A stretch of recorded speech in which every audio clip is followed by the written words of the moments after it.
The year is 1994, and the world is poised on the edge of a silence that is about to be broken. In the high-altitude stillness of a Manhattan skyscraper, the air is cool, conditioned, and recycled. It smells faintly of ozone and carpet cleaner, the scent of modern commerce. Here, in the offices of D.E. Shaw and Company, the noise of the city, the taxi horns, the jackhammers, the chaotic symphony of New York, is reduced to a distant, abstract hum. It is a place of mathematics and silence. The floors are occupied by people who speak the language of algorithms, computer scientists who have turned their backs on academia to apply their minds to the fluid dynamics of finance. Among them sits a man named Jeff. He is 30 years old. He is balding, with a focused, intense gaze and a laugh that, when unleashed, is startlingly loud, but here, in the quiet hours of the evening, he is silent. He sits before a glowing monitor, the cathode ray tube humming a low B-flat note that only the subconscious can hear. His life, by any standard of measurement, is a triumph of stability. He is a senior vice president at a hedge fund that is as much a research laboratory as it is a financial firm. He has a corner office. He has a salary that allows for a life of comfort in one of the most expensive cities on earth. He has a wife, Mackenzie, whom he loves deeply, a woman of sharp intellect and quiet strength, who works in the office just down the hall. The path ahead of him is paved, straight, and brightly lit. If he simply stays in his chair, if he simply continues to do exactly what he is doing, his future is guaranteed. He will grow older, wealthier, and more respected. He will retire in comfort. The story of his life could be a straight line, rising gently upward. But there is a number on his screen that will not let him sleep. It is a statistic he stumbled upon by accident, a fragment of data in a digital newsletter.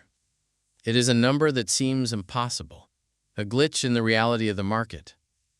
The internet, that strange, clunky, text-based network used mostly by physicists and government researchers, is growing. And it is not growing by 10% or 20% or even 100%.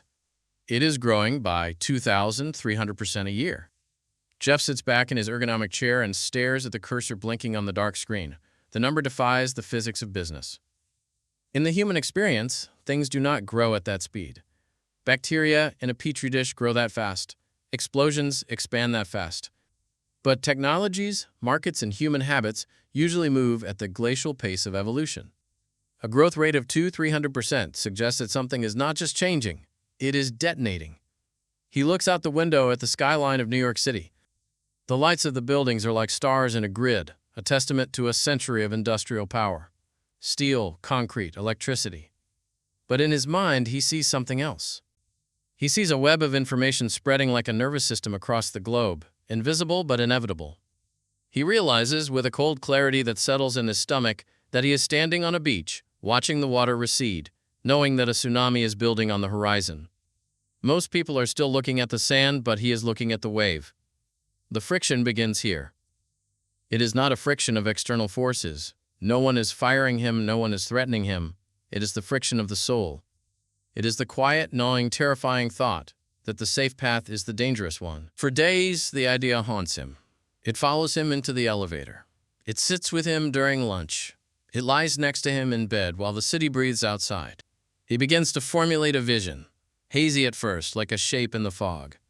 An everything store, a place where the friction of the physical world is removed, where the limitations of shelf space and geography simply cease to exist. But to build it, he would have to leave the tower. He would have to walk away from the bonus, the salary, the prestige, and the safety. He needs a framework to understand this decision. The logic of Wall Street, risk versus reward, net present value, feels insufficient for a choice that involves the trajectory of his entire life. He needs something more primal. He imagines himself as an old man. He closes his eyes and projects his consciousness forward across the decades. He visualizes himself at 80 years old, sitting perhaps on a porch, his hands spotted with age, looking back at the timeline of his existence.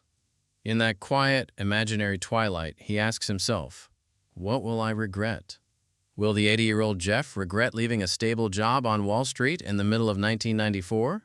Will he look back with bitterness that he missed out on a slightly larger year-end bonus? The answer arrives instantly. No. In the scope of a lifetime, those details are dust. They are forgotten before they are even gone. But will he regret seeing this wave? this massive, impossible wave of the internet, and standing on the shore, watching it crash without him? Will he regret knowing that he saw the door open, just for a moment, and chose not to walk through it because he was afraid of the cold? That regret, he realizes, would be a stone in his shoe for eternity. It would be a ghost that would haunt the 80-year-old man until his final breath. The fear of failure is sharp, yes, it stings, but the fear of regret is a dull, heavy ache that never goes away. This is the regret minimization framework. It sounds academic, like a theorem he might use at D.E. Shaw, but in reality it is a mechanism of emotional survival. It is the only way he can give himself permission to jump off the cliff. He has to talk to Mackenzie. They are in their apartment, a space of domestic warmth that feels miles away from the cold abstractions of the office. He tells her everything. He tells her about the number 300%. He tells her about the idea of selling books, not because he has a particular passion for literature, but because books are the perfect test subject, standardized, non-perishable, and existing in a variety that no physical store can hold. He watches her face as he speaks. He is asking her to uproot her life. He is asking her to trade a life of confirmed success for a gamble that, statistically, is almost certain to fail. Most startups die. He knows the numbers better than anyone. He is telling her that they might lose everything they have saved. Mackenzie listens. She is a writer, a person who understands the architecture of stories. She understands that a story without risk is not a story at all. It is merely a report. She looks at him, and she sees the restlessness behind his eyes. She sees the explorer who is trapped in a cartographer's office. She tells him to do it. Her support is the ballast he needs. It transforms the decision from a solitary act of madness into a shared expedition. They are no longer just a married couple. They are co-conspirators. The next step is the hardest. He has to tell David Shaw. David is not just a boss. He is a mentor, a brilliant mind who has cultivated Jeff's potential. The conversation takes place not in a boardroom, but during a walk in Central Park. It is a long walk, winding through the paved paths, under the canopy of trees that muffle the city noise. The park is a breathing space in the center of the grid, a place where linear thoughts can wander. Jeff explains the vision. He explains the internet, the growth, the books, the regret. He lays it out with the precision of an engineer, dismantling his own life to show how the pieces could be reassembled into something else. David Shaw listens intently. He stops walking. He looks at Jeff with the pragmatic sympathy of a man who understands the allure of a bad idea. He tells Jeff that it sounds like a good idea for someone else, for someone who doesn't have a great job, for someone who doesn't have so much to lose. You're in a unique position, David says. You're sitting on a winning lottery ticket. Why would you tear it up to go buy a scratch-off? He asks Jeff to take 48 hours. Don't decide now, he says. Go home, think about it, let the emotions settle, and look at the logic. For 2 days, the world feels suspended. Jeff lives in the gap between two realities. In one reality, he stays. He becomes a wealthy financier. He grows old in New York. In the other, he steps into the void. The logic of the mind says, stay. The logic of the heart, the logic of the 80-year-old man on the porch, says go. When the 48 hours are up, the decision has already made itself. It was made the moment he saw the number. He returns to David Shaw and resigns. The departure is swift. There is no time for a slow transition. The wave is moving, and he has to catch it. They give up the apartment. They pack their lives into boxes. There is a sense of manic energy, the adrenaline of the escape. They decide to move to Seattle. The choice is calculated. Seattle has a large pool of technical talent, and, crucially, it is in a state with a relatively small population, which matters for tax reasons in the complex geometry of mail-order businesses. But they do not fly, they drive. There is something essential about the drive. To fly would be too fast, too disconnected. To understand the scale of what they are about to try, they need to feel the scale of the country. They need to see the distance. They fly to Texas first to pick up a car from Jeff's father. It is a 1988 Chevy Blazer, a utilitarian vehicle, boxy and unglamorous. It is a car meant for work, not for luxury. They load it up, and they turn the nose of the car northwest. The journey is a long, slow exhale. The density of the East Coast falls away, replaced by the sprawling, open plains of the American interior. The sky gets bigger. The radio stations fade in and out. Country music, preachers, local news, and then static. Jeff does not drive. He sits in the passenger seat, his knees cramped against the dashboard. Mackenzie is at the wheel, her eyes on the endless ribbon of asphalt that stretches out toward the horizon. In the passenger seat, Jeff is writing. He does not have a sleek tablet or a smartphone. He has a laptop, a heavy, thick slab of beige plastic that heats up on his lap. He is typing the business plan for a company that does not yet have a name. The landscape rolls by outside the window, the red dust of Texas, the high deserts of New Mexico, the mountains of Colorado. The world outside is ancient, geological, slow. Inside the car, the world is being invented. He types out revenue projections. He types out logistic strategies. He types out a list of products. He calls his lawyer on a primitive cell phone, the signal cutting in and out as the Chevy Blazer crests the hills. He is negotiating the first contracts, securing the first legal footholds, while moving at 65 miles per hour through the middle of nowhere. The car becomes a capsule. It is a suspended state of being. They are homeless, in a sense. They have left the home they knew, and they have not yet reached the home they will build. They are existing in the transit, in the pure potential energy of the road. As the miles tick by, the plan evolves. He thinks about names. Cadabra, like magic, abracadabra. He likes the sound of it. It suggests that the customer asks for something, and poof, it appears. He mentions it to his lawyer over the crackling phone line. The lawyer pauses. Cadabra? He asks. It sounds like cadaver. Jeff scratches it off the list. He thinks of relentless. He likes the aggression of it, the unstoppable nature. He registers the URL, relentless.com. Years later, if you type that into a browser, it will still take you to the store, a hidden artifact of this road trip. But he wants something else. Something larger. He opens a dictionary, a physical book, the very object he intends to make obsolete, and scans the A section. He wants the company to start with A, so it will appear at the top of alphabetical lists. His finger stops at a word, Amazon. The Amazon River, the biggest river in the world. A river that is not just a river, but a force of nature. A river that is bigger than the next 10 biggest rivers combined. It creates its own weather. It is vast, exotic, and dangerous. This is it, he thinks. This is the scale. He doesn't want to build a store. He wants to build a river. He wants to build a flow of goods so massive that it becomes a geographical feature of the economy. He looks over at Mackenzie. She is driving through the twilight, the dashboard lights illuminating her face. She is the engine of this trip, the one keeping them on the road while his mind is in the clouds. He feels a surge of gratitude and a surge of responsibility. They are betting everything on this river. The landscape changes again as they cross into the Pacific Northwest. The dry heat gives way to a lush, damp green. The trees become taller, darker. The air smells of pine and rain. They are entering the kingdom of the clouds. They arrive in Seattle not with a fanfare, but with the weary satisfaction of travelers who have crossed a continent. The city is gray and misty, tucked between the mountains and the Sound. It feels like a frontier town that grew up too fast. It is quiet. It is unassuming. They rent a small house in a suburb called Bellevue. It is a modest place, ordinary in every way, but it has one feature that is non-negotiable. It has a garage. In the mythology of Silicon Valley, the garage is a cathedral. It is where Hewlett and Packard started. It is where Jobs and Wozniak soldered circuit boards. The garage represents the raw, unpolished beginning. It is a space that is technically outside the house, cold in the winter and hot in the summer, a place for dirty work. Jeff stands in the empty garage. The concrete floor is stained with oil from previous owners. The air is musty. There is a single bulb hanging from the ceiling.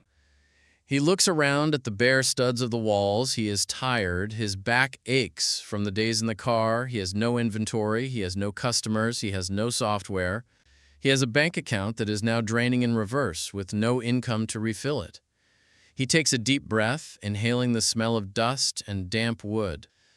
Far away, in the skyscrapers of New York, his old colleagues are sitting in their ergonomic chairs, watching the market close, secure in their bonuses, planning their weekends in the Hamptons. They are safe. Jeff smiles. He is not safe. He is standing on the edge of the cliff, and he has just jumped. The wind is rushing past his ears. The regret minimization framework has done its job. The regret is gone, replaced by a terrifying, exhilarating silence. He walks to the center of the garage and looks at the space where a desk will go. He imagines the computer. He imagines the modem screeching as it connects to the phone line. He imagines the first order coming in. He turns off the light, plunging the garage into darkness, ready to sleep for the first time in his new life. The drive is over. The work is about to begin. The river is waiting to be dug, one shovel of earth at a time. The silence of the suburbs settles over the house, heavy and wet with the impending rain. Tomorrow he will buy a door, not to open, but to lay flat across two sawhorses. Tomorrow the theory ends, and the reality begins. The garage in Bellevue is not a place of inspiration, it is a place of utility. It sits detached from the main house, a simple rectangular box of timber and concrete that seems to inhale the dampness of the Pacific Northwest. In the mornings, when the mist rolls off Lake Washington, the air inside the garage feels thick and heavy, carrying the scent of wet pine needles, cold cement, and the faint metallic tang of old motor oil that has soaked into the floorboards over decades. It is a space designed for storage, for forgotten lawnmowers and holiday decorations, not for the incubation of a revolution. But in the summer of 1994, the lawnmowers are gone. The space has been colonized by a different kind of machinery. 3 Sun Spark stations, boxy, beige computers that look like relics from a retro-futurist film, hum in the corner. They generate a tremendous amount of heat. In the confined space of the garage, they act as unintended radiators, battling the cool dampness of the Seattle air.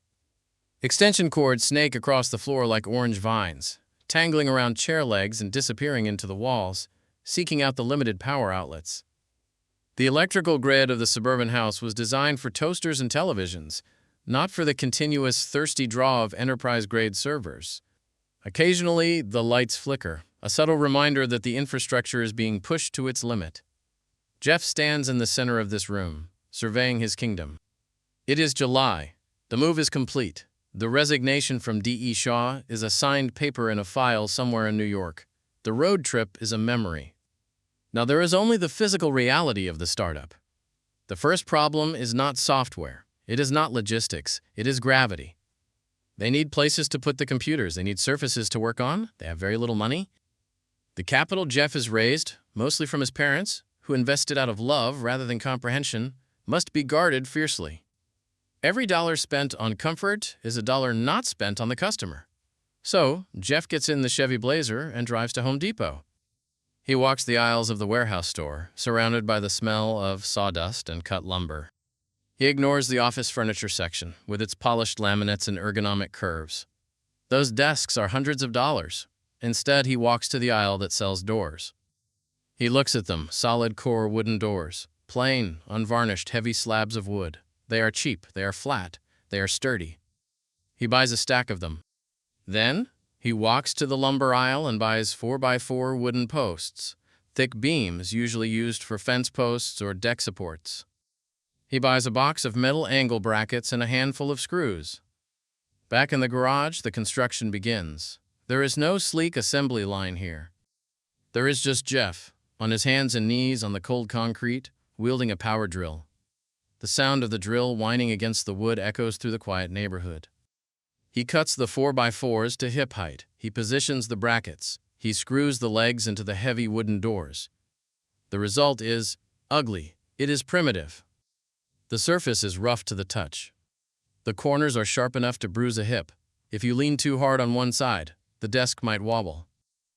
They are heavy, brutish things, possessing the aesthetic of a barricade rather than an office. But when Jeff flips the first one over and sets it on its legs, he smiles. It works. It is a table, and it cost a fraction of what a real desk would cost. He builds another, and another. These door desks become the first physical totem of the company. They are a statement of intent. They say, "We do not care how things look. We care how things work." Years later, these desks will become a legend, a symbol of corporate frugality repeated in orientation videos and shareholder letters. But in the garage, in 1994, there is no legend. There is just a man with sawdust in his hair, nursing a scrape on his knuckle, looking at a slab of wood and seeing a victory. He sits at the desk. It holds the weight of the heavy monitor. It holds the weight of his elbows as he leans in to type. It is enough. The team begins to assemble around these rough tables. Mackenzie's there, handling the accounts, the administration, the 1,000 invisible threads that keep a business from unraveling. She sits amidst piles of paperwork, the garage air cool around her, the hum of the servers, a constant white noise. And then there is Shell. Shell Capon is the first employee. If Jeff is the architect of the dream, Shell is the mason who must lay the bricks. He is a tall, quiet man with a beard, a veteran of the early computing culture. He has the soul of a hacker, not a criminal, but a tinkerer, someone who believes that code is a form of art. He looks at the everything store concept and sees the impossible technical labyrinth behind it. Shell sits at one of the door desks, his face illuminated by the glow of the terminal. He is building the website from nothing. There are no templates in 1994. There are no drag-and-drop store builders. He is writing the DNA of the store in C++, crafting the database that will hold the titles of over 1 million books. The days in the garage are long and fluid. Time seems to warp. Morning bleeds into afternoon, which bleeds into the late hours of the night.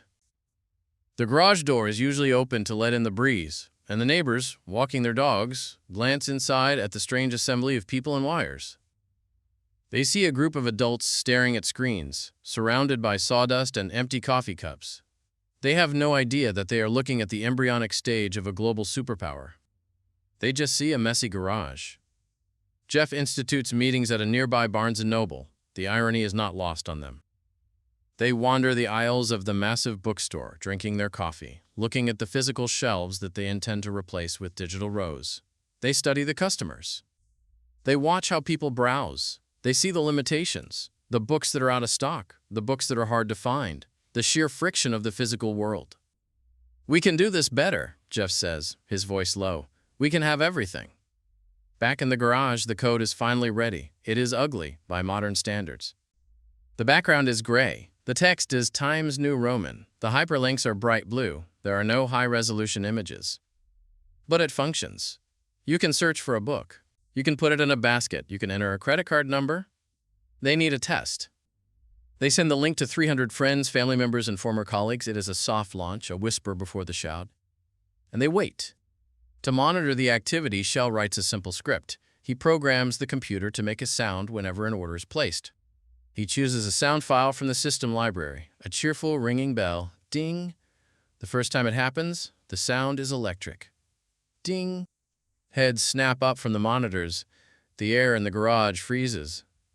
"Did we get one?" Jeff asks, his eyes wide. They rush to the main terminal. There on the screen is the data, a name, an address, a book title. It is real. Someone, somewhere in the vast electronic ether, has trusted them.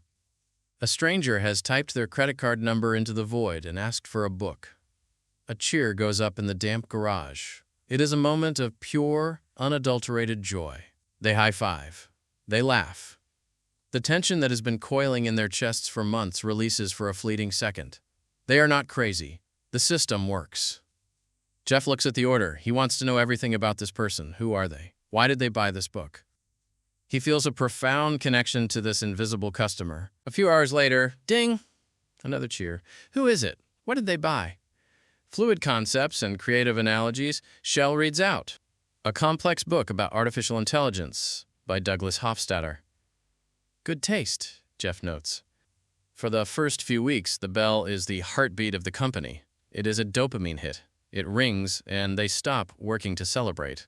It rings, and they feel the validation of their existence. Ding, we are alive. Ding, we are growing. Ding, we are not going to fail. But the internet is not a static place. It is a wildfire. In July 1995, the site opens to the public. They do virtually no advertising. They simply open the doors. But word spreads. It spreads through the early message boards, through Usenet groups, through the grapevine of the tech-savvy elite. Jerry Yang and David Filo, the founders of a new directory called Yahoo, spot the site. They like it. They think it's cool. They put Amazon on the What's Cool page of Yahoo. In 1995, the What's Cool page is the front page of the internet. The atmosphere in the garage shifts. The air grows tense. The servers begin to hum louder, their fans spinning up to maximum speed to dissipate the heat of the traffic. And the bell. Ding! Ding! Ding, ding! It starts to ring more often. The gaps between the celebrations grow shorter. The novelty begins to wear off, replaced by a creeping sense of urgency. Ding! Another one, Shell mutters, not looking up from his code. Ding!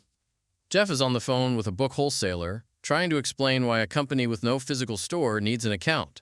The bell rings in the background. Ding!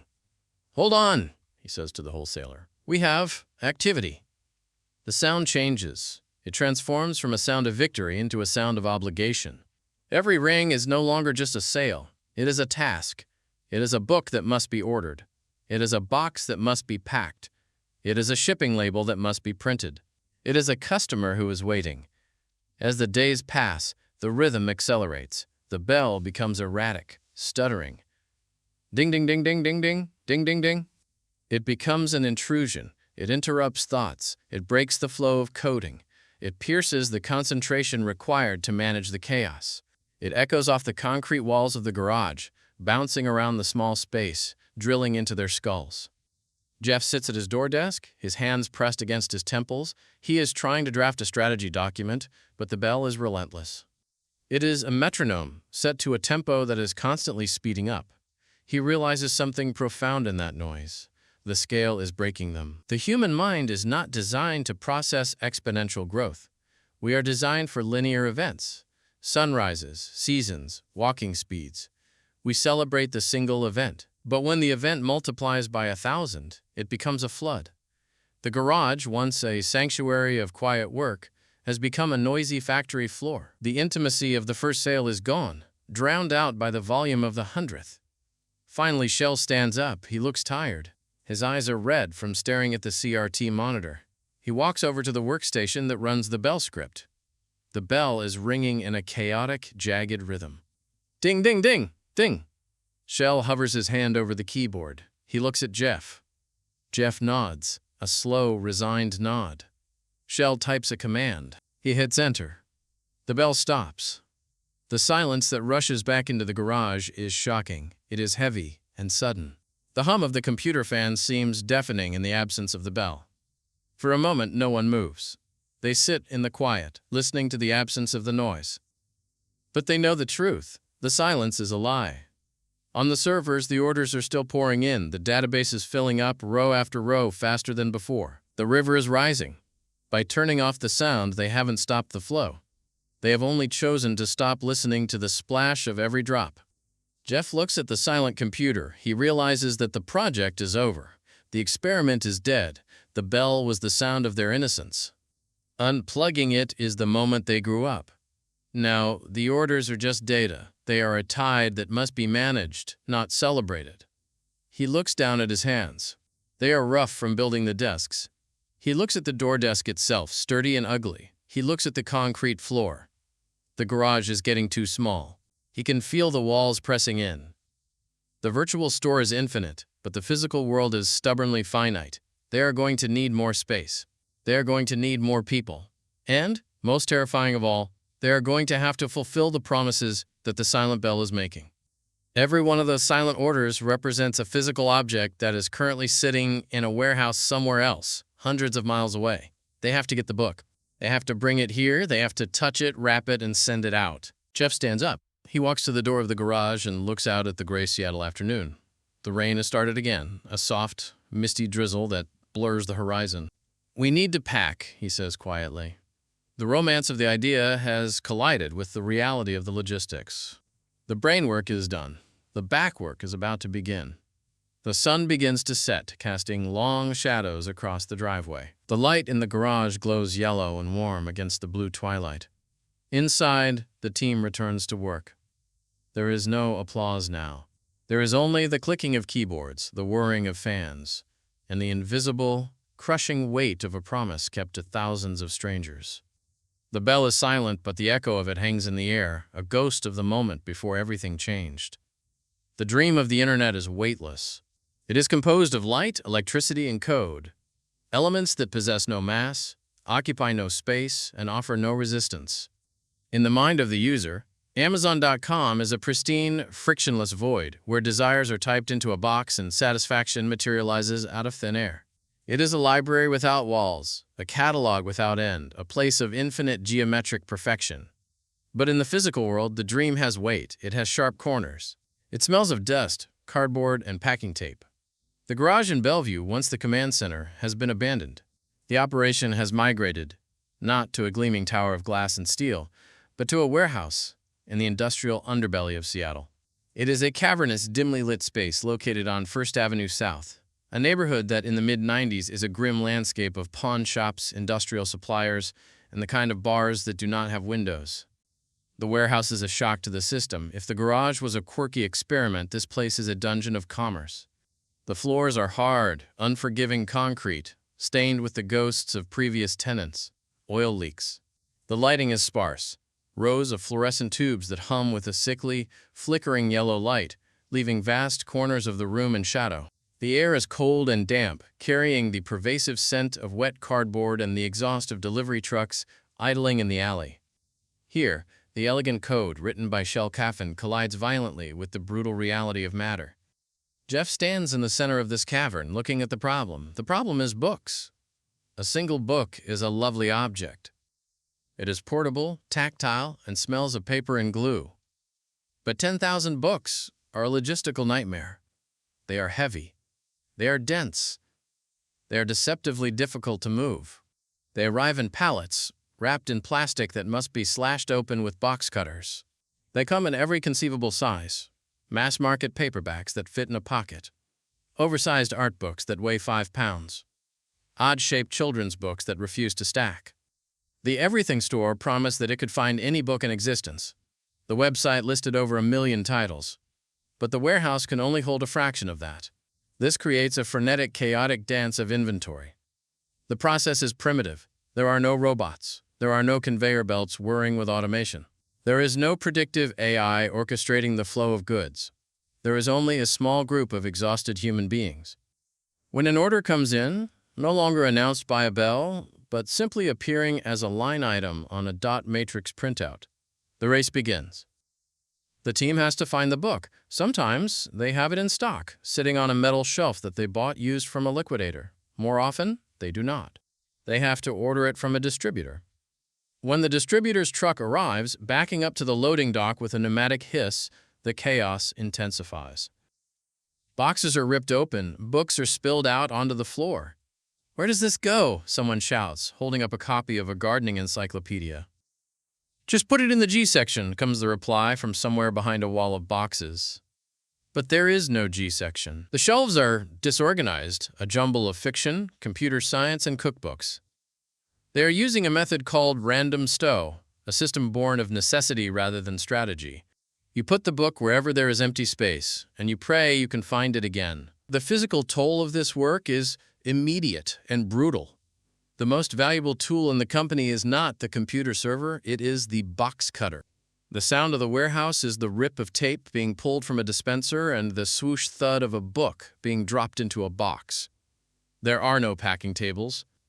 This is an oversight of breathtaking stupidity, born of a culture that values frugality over biology. Jeff, the CEO, the visionary who saw the future of commerce, is on his hands and knees on the concrete floor. He is packing boxes. Next to him is one of his early employees. They are kneeling on the hard, cold cement, their spines curved into question marks, grabbing books, wrapping them in cardboard, and taping them shut. Hours pass. The warehouse is silent, except for the sounds of packing. It is 2 a.m. Their bodies are screaming. The concrete is sucking the heat out of their bones. Jeff's knees are throbbing with a sharp, bruising pain every time he shifts his weight. He pauses, sitting back on his heels, wiping sweat from his forehead with the back of a dirty hand. He looks at his employee, his eyes wide with a sudden epiphany. "You know," Jeff says, his voice full of the excitement of a man who has just solved a complex physics equation, "this is killing my knees." The employee looks at him, exhausted, holding a roll of tape. "Yeah, it's brutal." Jeff nods vigorously. "I have an idea," he says, pointing a finger in the air. "We need to buy knee pads." He looks triumphant. Knee pads. It is the perfect solution. It will cushion the impact. It will allow them to kneel for hours longer. It is a practical, cost-effective fix. The employee stares at him. He looks at Jeff, then he looks at the concrete floor, and then he looks at the boxes scattered around them. "Jeff," the employee says, his voice flat and dry, "we don't need knee pads, we need packing tables." Jeff freezes. He blinks. The logic of the statement hits him like a physical blow. Tables. Of course.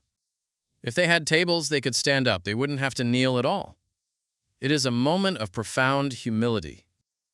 Here is a man attempting to rewrite the rules of global capitalism, a man who can visualize the flow of data across a planetary network, yet he has failed to invent the table. It is a reminder of the blindness that comes with obsession. He was so focused on the work, on the immediate friction of the floor, that he couldn't see the structural solution standing 3 feet above him. That, Jeff says, a slow smile spreading across his face, is a much better idea. The next day, they buy tables. The productivity doubles. But the chaos remains. As the months roll into late 1995 and early 1996, the volume of orders begins to swell like a river after a storm. The internet is waking up, people are telling their friends. The novelty of buying a book online is turning into a habit. And then comes the holiday season. In the retail world, the holidays are a war. For a startup that has never fought this war before, it is a catastrophe in slow motion. The orders are coming in faster than they can pack them. The warehouse is drowning. The piles of books grow higher and higher, forming unstable ziggurats that threaten to topple over. The corridors between the shelves narrow until they are barely passable. They run out of space, they run out of boxes, they run out of time. Jeff calls an all-hands meeting, but it is not a meeting in a conference room. It is a conscription. Everyone comes to the warehouse, he orders. Development stops, customer service stops, everyone packs. They bring in friends. They bring in family members, they grab people off the street, almost literally. If you have 2 hands and a pulse, you are hired for the night. The warehouse becomes a scene of delirious exhaustion. It is a sweatshop run by intellectuals. Programmers with degrees from Stanford are taping boxes. Financial analysts are sorting romance novels. The hours stretch into the bazaar. 3 a.m., 4 a.m. The team is running on caffeine and adrenaline. They are delirious, cracking jokes that make no sense, laughing at things that aren't funny. The boundaries of hierarchy dissolve. There is no CEO here. There are only packers. One night, or perhaps it is morning, it is impossible to tell in the windowless gloom, they realize they are going to miss the UPS truck. The UPS truck is the lifeline. If the boxes aren't on the truck by the cutoff time, they don't move. And if they don't move, the customers don't get their Christmas gifts. And if the customers don't get their gifts, the trust is broken. And if the trust is broken, the dream dies. They are frantically finishing the last batch. The truck is scheduled to leave. They realize there is too much for the regular pickup. They have overflowed the system. Jeff makes a decision. We'll drive it ourselves. They load up their own cars. Jeff's Chevy Blazer, employees, hatchbacks. They stuff every inch of the vehicles with brown boxes with the Smile logo. A logo that, in this moment, looks more like a grimace. They form a convoy, driving through the dark, wet streets of Seattle to the central sorting facility of the Postal Service. They are smuggling their own product into the logistics network. When they arrive, they look like refugees, disheveled, bleary-eyed, smelling of sweat and old paper. They unload the cars, throwing the boxes onto the loading dock just as the massive steel doors are beginning to close. They made it. Jeff stands in the parking lot of the post office, the rain slicking his hair against his skull. He watches the trucks pull away, carrying thousands of promises to thousands of strangers. He is exhausted, but he is wired. His mind is racing. He looks at the sheer volume of what they just did. It felt enormous. It felt like they had moved a mountain. But then the cold math of the regret minimization framework returns to haunt him. This was nothing. This chaos, this near collapse, this desperate midnight run, this was caused by a tiny fraction of the book market, a microscopic blip in the global economy. If his vision is correct, if this truly is to be the everything store, then what they just experienced is not the storm. It is a single raindrop. He imagines a future where they are not shipping 1,000 boxes a night, but 1 million, 10 million. The thought is terrifying. It implies a scale of infrastructure that does not exist. It implies warehouses the size of cities. It implies armies of workers. It implies a level of complexity that the human mind cannot hold. To get from this wet parking lot to that future, they will have to reinvent the very physics of how objects move through the world. They can't just work harder. They can't just buy more tables. They have to build a machine. He gets back into the Blazer. The interior is empty now, stripped of the boxes. It feels spacious and hollow. He drives back to the warehouse. The team is gone, collapsed into their beds. The warehouse is silent again, save for the hum of the fluorescent lights. He walks through the aisles. He sees the debris of the battle. Strips of packing tape stuck to the floor, empty coffee cups, a stray packing peanut skittering across the concrete in a draft. He stops at a shelf. He picks up a book that was left behind. It is a heavy, bound volume. He feels the weight of it in his hand. The internet allows you to think in infinite numbers, but logistics forces you to reckon with the pound and the ounce. This is the friction that will define the next decade of his life. He is no longer just a software entrepreneur. He is a mover of matter. He realizes that Amazon is not a .com company. It is a transportation company. It is a massive, clumsy beast that is trying to learn how to dance.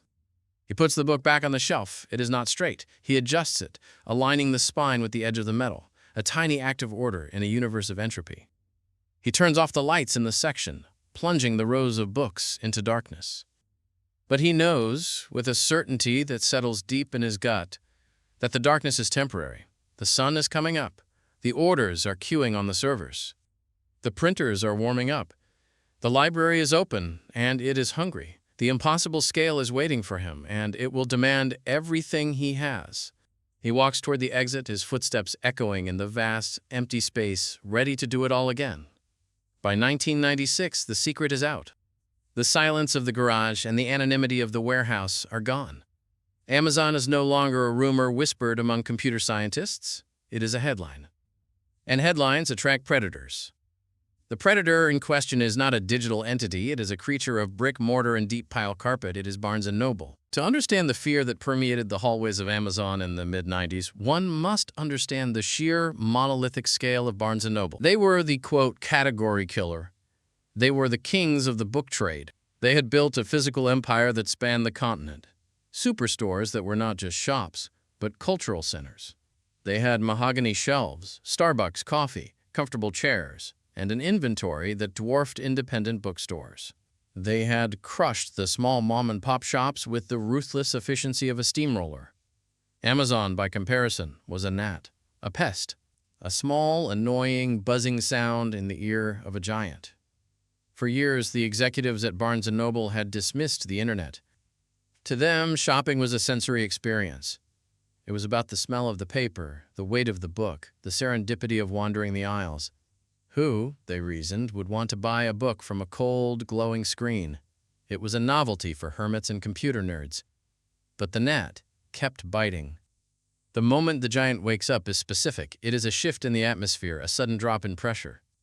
The Riggio brothers, the brilliant and tough-minded founders of Barnes & Noble, decide that enough is enough. They are going to crush this startup. They are going to launch their own website, and because they have the brand, the supply chain, and the money, they assume they will simply erase Amazon from existence.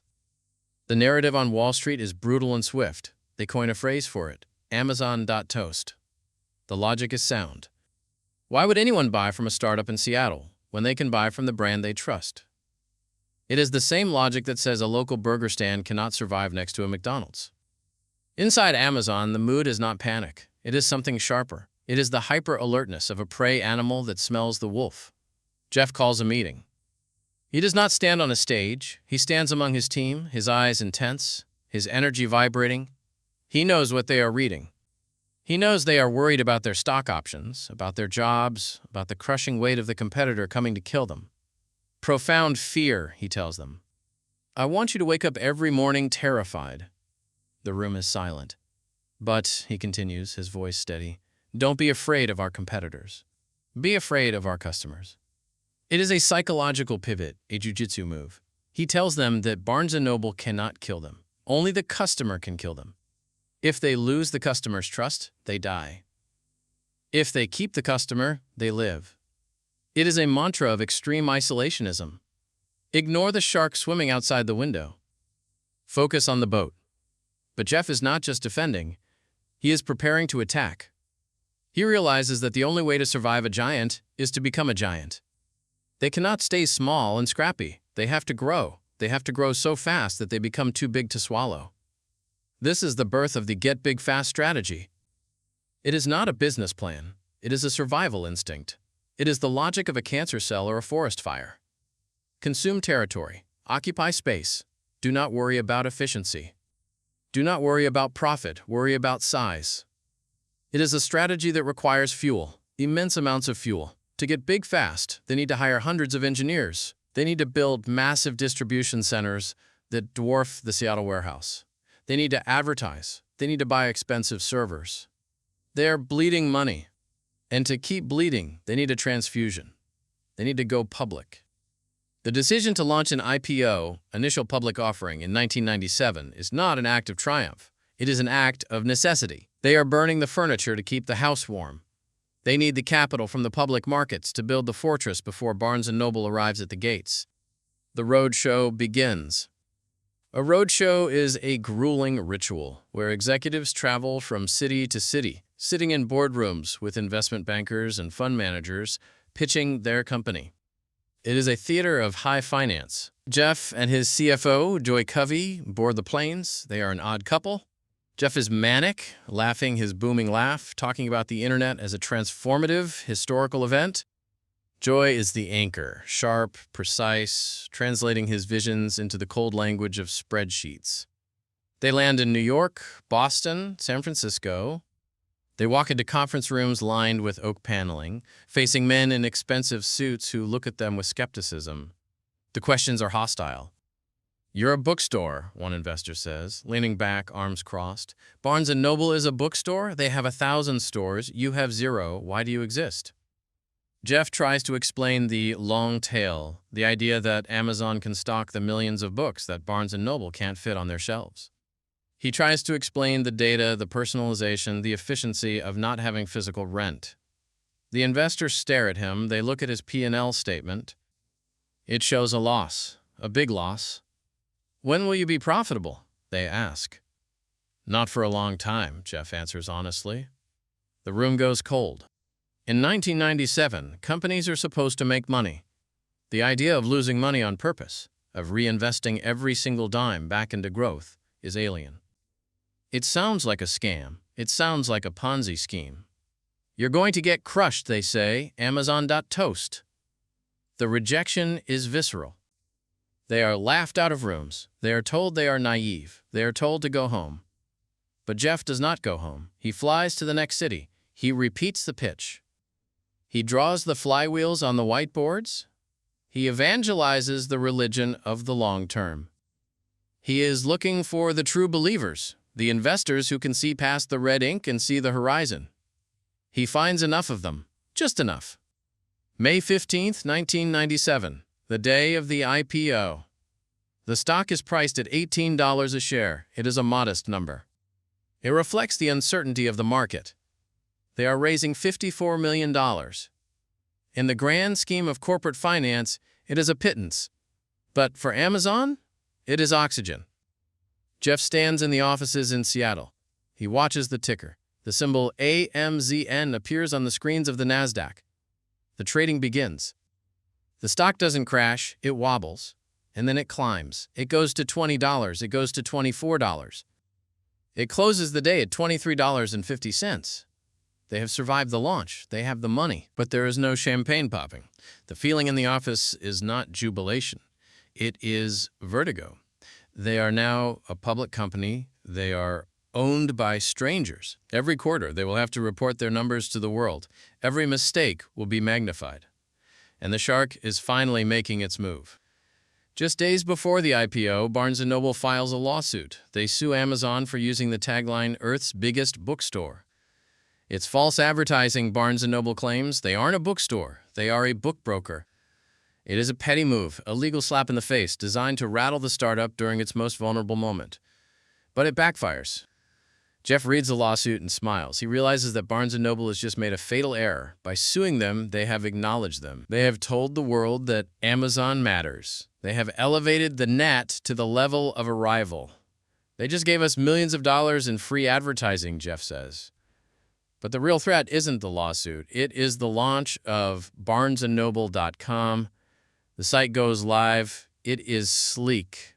It is backed by a massive marketing campaign. The giant has entered the chat. The engineers at Amazon watch the competitor's site. They click through the pages. They test the checkout flow. They analyze the load times. They wait for the death blow. They wait for the superior logistics, the lower prices, the exclusive deals. But as they click, they realize something shocking. The Barnes & Noble site is fine. It is adequate, but it is not special. It lacks the obsession. It lacks the reviews written by passionate users. It lacks the soul of a company that lives and dies by software. Barnes & Noble treated the website as a division, a side project, a way to sell more books from their warehouses. Amazon treated the website as the entire universe. The difference is invisible to the casual observer, but it is fundamental. One is a store with a website. The other is a technology company that sells things. Jeff writes his first letter to shareholders. It is a manifesto that will be studied for decades. He titles a section, "It's All About the Long Term." He tells the new owners of his company that he will not play by their rules. He will not manage for the next quarter. He will not care about short-term stock price fluctuations. He will make decisions that might look like failures in the moment, but will build a fortress for the future. He warns them, if you don't like this philosophy, don't own our stock. It is an act of defiance. He is taking the money from Wall Street, but refusing to take their advice. The year ends with a strange, dissonant energy. Amazon is growing exponentially. The get big fast strategy is working. The warehouses are expanding. The customer base is exploding. But the losses are mounting. The critics are getting louder. The Amazon.toast whispers turn into shouts. Jeff sits in his office, looking at the data. He sees the retention rates. He sees that once a customer buys one book, they come back and buy two, then three. He sees the addiction forming. He knows something the world doesn't. He knows that books are just the Trojan horse. He is already thinking about the next step. If he can sell a book, can he sell a CD? Can he sell a DVD? Can he sell a toy? He looks at the Earth's biggest bookstore slogan. He realizes it is too small. He doesn't want to be the biggest bookstore. He wants to be the cannibal. He is willing to eat his own business model, to destroy his own margins, to cannibalize the very concept of profit in order to become something else entirely. The shark is still in the water, circling big and dangerous. But Jeff is no longer looking at the shark, he is looking at the ocean. And he realizes that if he grows fast enough, he won't just survive the shark, he will become the ocean. The IPO was the ticket to the game. But the game has just changed. The stakes are no longer about books, they are about dominance. The lights in the Seattle office stay on late into the night. The engineers are coding. The packers are packing. And somewhere in the distance, the bell, though unplugged, continues to ring in the silent math of the servers, faster and faster, a drumbeat of war. The year 1999 ends in a fever dream. It is a time of collective delirium, a period where the laws of economic gravity seem to have been suspended by a new, digital physics. In Seattle and in Silicon Valley, the air vibrates with a manic electric energy. Money is not something you earn, it is something that rains from the sky. Taxi drivers are day trading tech stocks. Secretaries are paper millionaires. Companies that have never sold a single product are valued at billions of dollars simply because they have a .com at the end of their name. Amazon is the king of this new world. Jeff Bezos is named Time magazine's Person of the Year. He smiles from the cover, the undisputed monarch of the future. The stock price hits $113. The employees in the Seattle offices check their net worth on their computer screens and see numbers that look like telephone codes. They buy houses. They buy cars. They plan retirements that are only a few years away. It feels like a summer that will never end. But seasons change. And in the financial world, winter does not arrive with a gradual cooling. It arrives like a guillotine. The turn of the millennium passes without the predicted computer apocalypse of Y2K, but a different catastrophe is gathering on the horizon. It begins as a whisper in March 2000, a shudder in the markets. Then, the selling begins. It is not a panic at first, it is a correction. Then it becomes a slide. Then it becomes a rout. The bubble bursts. The sound of a bubble bursting is usually a sharp pop, but a financial bubble bursts with a long, agonizing hiss. It is the sound of air leaving the room. It is the sound of illusions dissolving into vapor. In the Amazon offices, the mood shifts from euphoria to bewilderment. The stock ticker, which had been a source of daily dopamine, turns into an instrument of torture. $100, $80, $60. The descent is relentless. Every day, the wealth of the company and the personal wealth of every person working there evaporates. It is like watching a sandcastle being reclaimed by the tide. You can stand there and scream at the ocean, but the water does not care. The world outside, which had fawned over the boy wonder Bezos just months ago, turns vicious. The media loves a rise, but they adore a fall. The narrative flips instantly. The visionaries are now frauds. The new economy is a scam. Financial analysts, who had previously cheered the growth, now sharpen their knives. One analyst, Ravi Surya of Lehman Brothers, releases a report that lands like a bomb in the center of the company. It is titled simply, brutally, with data that suggests Amazon will run out of cash within a year. He calls it Amazon.bomb. The name sticks. It is spray-painted across the headlines of newspapers. It is shouted on cable news, Amazon.bomb. It is a cruel, mocking epithet that suggests imminent explosion, total destruction. Inside the company, the atmosphere becomes siege-like. The windows of the Pacific Medical Center building, the immense Art Deco fortress on the hill where Amazon has moved its headquarters, look out over the city of Seattle. The sky is gray, the rain is constant. Inside, the hallways are quiet. People stop checking the stock price. It is too painful. It drops to $40. Then $20, then $10. At its lowest point, it hits $6. 95% of the company's value is gone, erased. It is a mathematical carnage that is hard to comprehend. Imagine a house worth $1 million, suddenly being worth $50,000. Imagine a savings account draining while you sleep. The paper millionaires are now just people with mortgages they can't afford. The Tesla dreams are traded in for Honda realities. Jeff walks the halls. He is the captain of a ship that everyone says is sinking. The water is rising past the portholes. The rats, the fair-weather investors, the skeptical employees are fleeing. But Jeff does not look like a man who is drowning. He looks annoyed.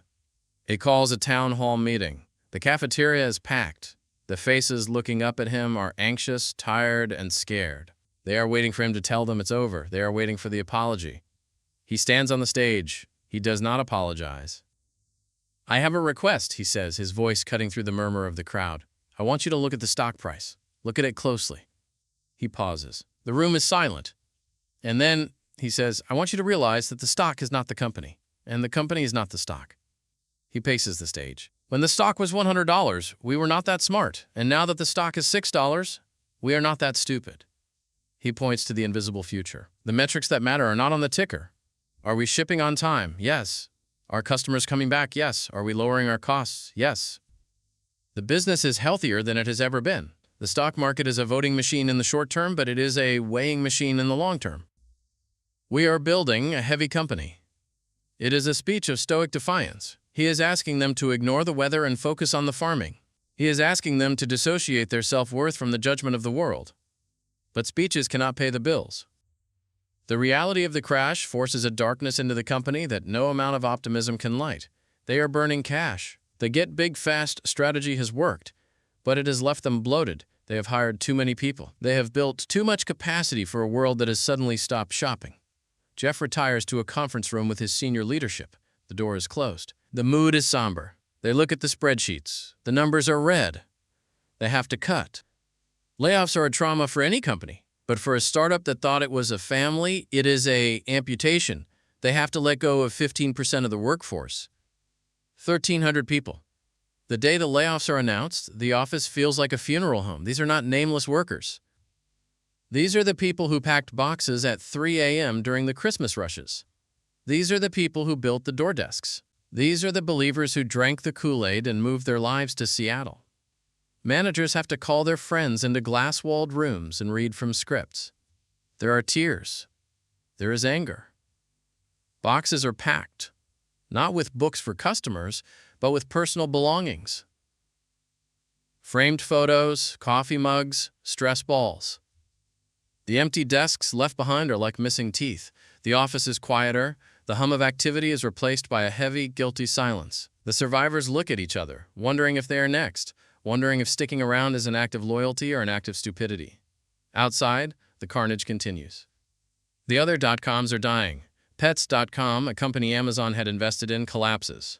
Its famous sock puppet mascot becomes a symbol of the era's stupidity. eToys goes bankrupt. Webvan implodes.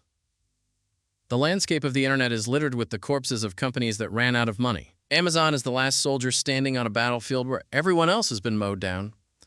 Jeff becomes ruthless about efficiency. The era of experimentation is over. The era of discipline begins. He looks at every expense. He questions every flight. He cancels the free aspirin in the break rooms. He removes the light bulbs from the vending machines to save electricity. It is petty, perhaps, but it is symbolic. We will survive, the missing light bulbs say. We will survive, even if we have to sit in the dark. During this long winter, a new philosophy takes root. It is born from the scarcity. Since they can no longer rely on infinite capital from Wall Street, they have to rely on their own cash flow. They have to turn the inventory over faster. They discover the power of negative working capital. It is a concept that sounds dry, but in practice, it is a miracle. If they can sell a book to a customer and get the money today, but not pay the publisher for that book for 60 days, they get to keep that cash for 2 months. They can use that cash to grow. They realize that if they run the machine fast enough, the machine generates its own fuel. Jeff clings to this insight. It is the life raft. While the analysts scream that Amazon is insolvent, Jeff looks at the cash flow statement and sees a heartbeat. It is faint, but it is there. The years 2000 and 2001 are a blur of endurance. They are the years of holding breath. They are the years of walking through a blizzard, head down, one foot in front of the other. Jeff's hair continues to thin. He laughs less. The boy wonder is gone, replaced by a wartime general. He is hardened. The criticism has created a callus over his psyche. He stops caring what Fortune or Forbes writes about him. He develops a thick skin, an armor against the noise. He spends his time in the fulfillment centers, obsessing over the physics of the box. How many seconds does it take to tape a package?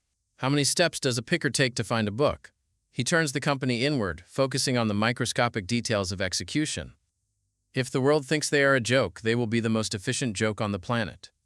One evening, during the darkest part of the slump, the lights are still on in the Pacific Medical Center. The city below is asleep.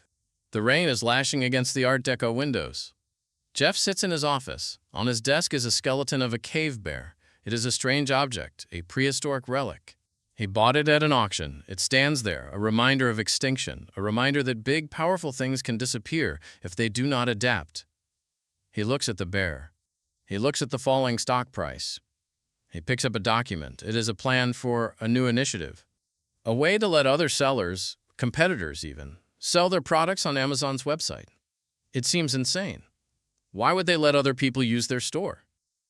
But Jeff sees it differently. He sees the everything store finally coming into focus. If they can't buy all the inventory themselves, they will let others bring the inventory to them. They will transform from a store into a platform.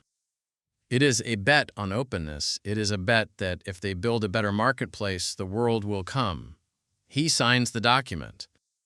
The storm outside continues to rage. The bubble has burst and the party is over. The easy money is gone. The friends are gone. The applause has turned to booing.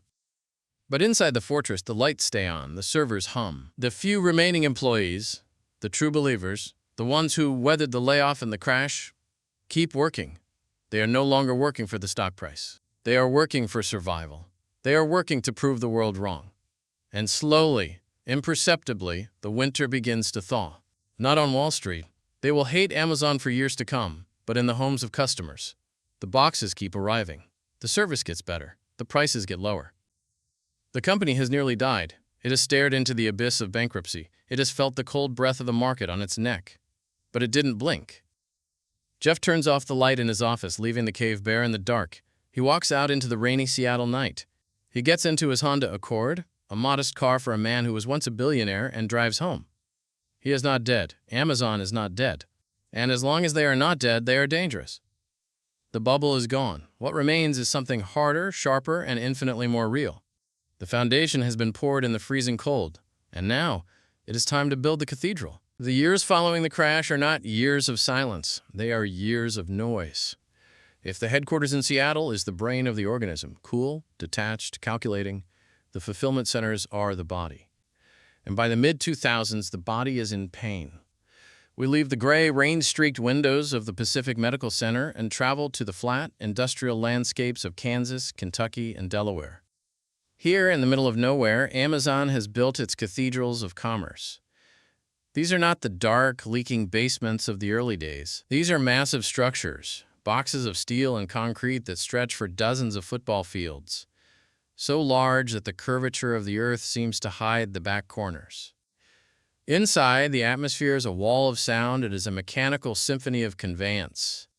Miles of black rubber belts whir and hum, carrying yellow plastic totes like blood cells moving through an artery. Scanners beep in a relentless staccato rhythm. Pneumatic pistons hiss. The air smells of ozone, cardboard dust, and the sweat of thousands of people walking 10 miles a day on concrete floors. But beneath the noise, there is a sickness. The get big fast era has left a legacy of disorder. The company grew so quickly, adding so many products, from books to kitchen mixers to mountain bikes, that the physical reality of the warehouses has become a labyrinth of chaos. The method of storage is still random stow. In theory, it is brilliant. Put a product wherever there is a free shelf space to maximize density. A copy of Harry Potter might sit next to a bottle of vitamins, which sits next to a set of spark plugs. The computer knows where everything is. But in practice, entropy is winning. The fulfillment centers are breaking under the strain of complexity. There are chute jams, where the conveyor belts clog with too many packages, causing a pileup that spills onto the floor. There are missing items, ghost products that the computer says exist but cannot be found in the physical universe. There is the sheer, crushing weight of the Christmas rush, which hits the system like a rogue wave every December.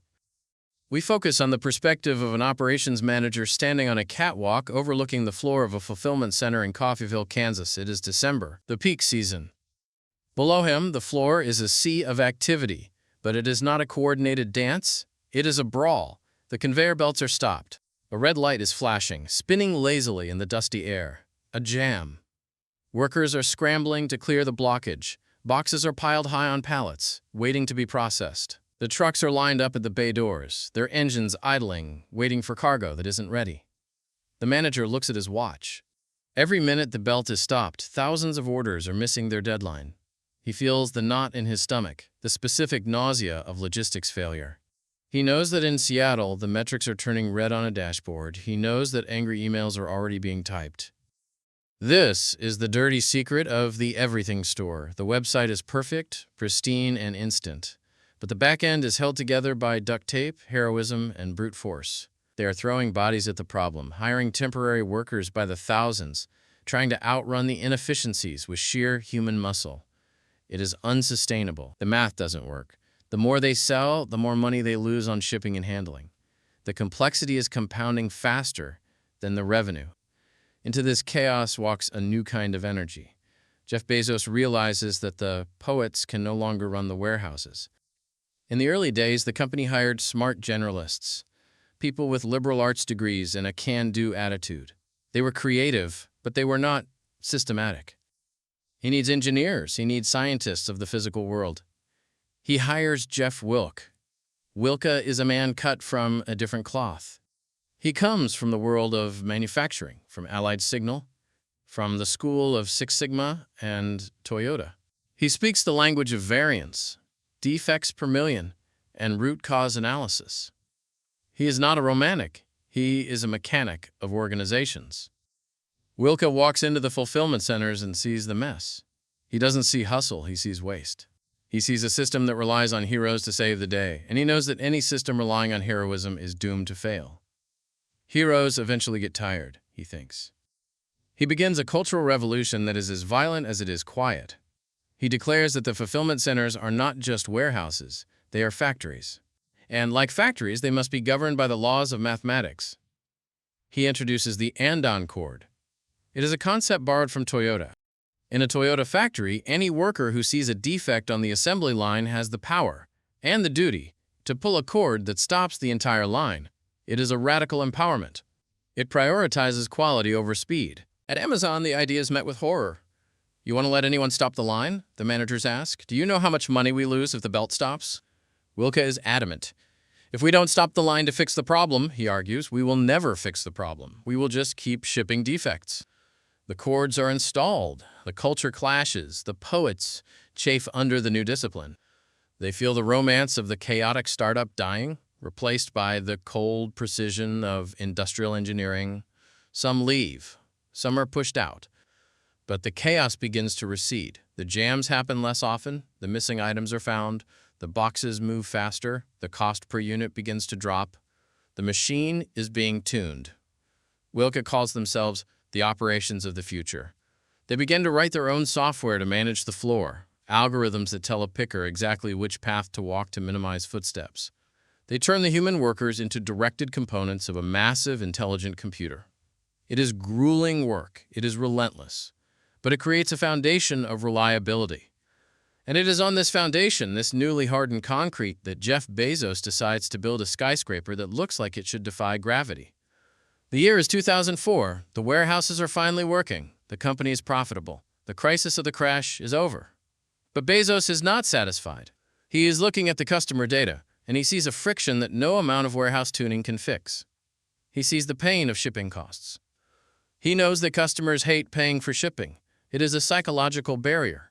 A customer will stare at a $15 book, put it in their cart, and then abandon it when they see the $3.99 shipping charge. It feels like a penalty. It feels like a tax. He wants to remove the tax.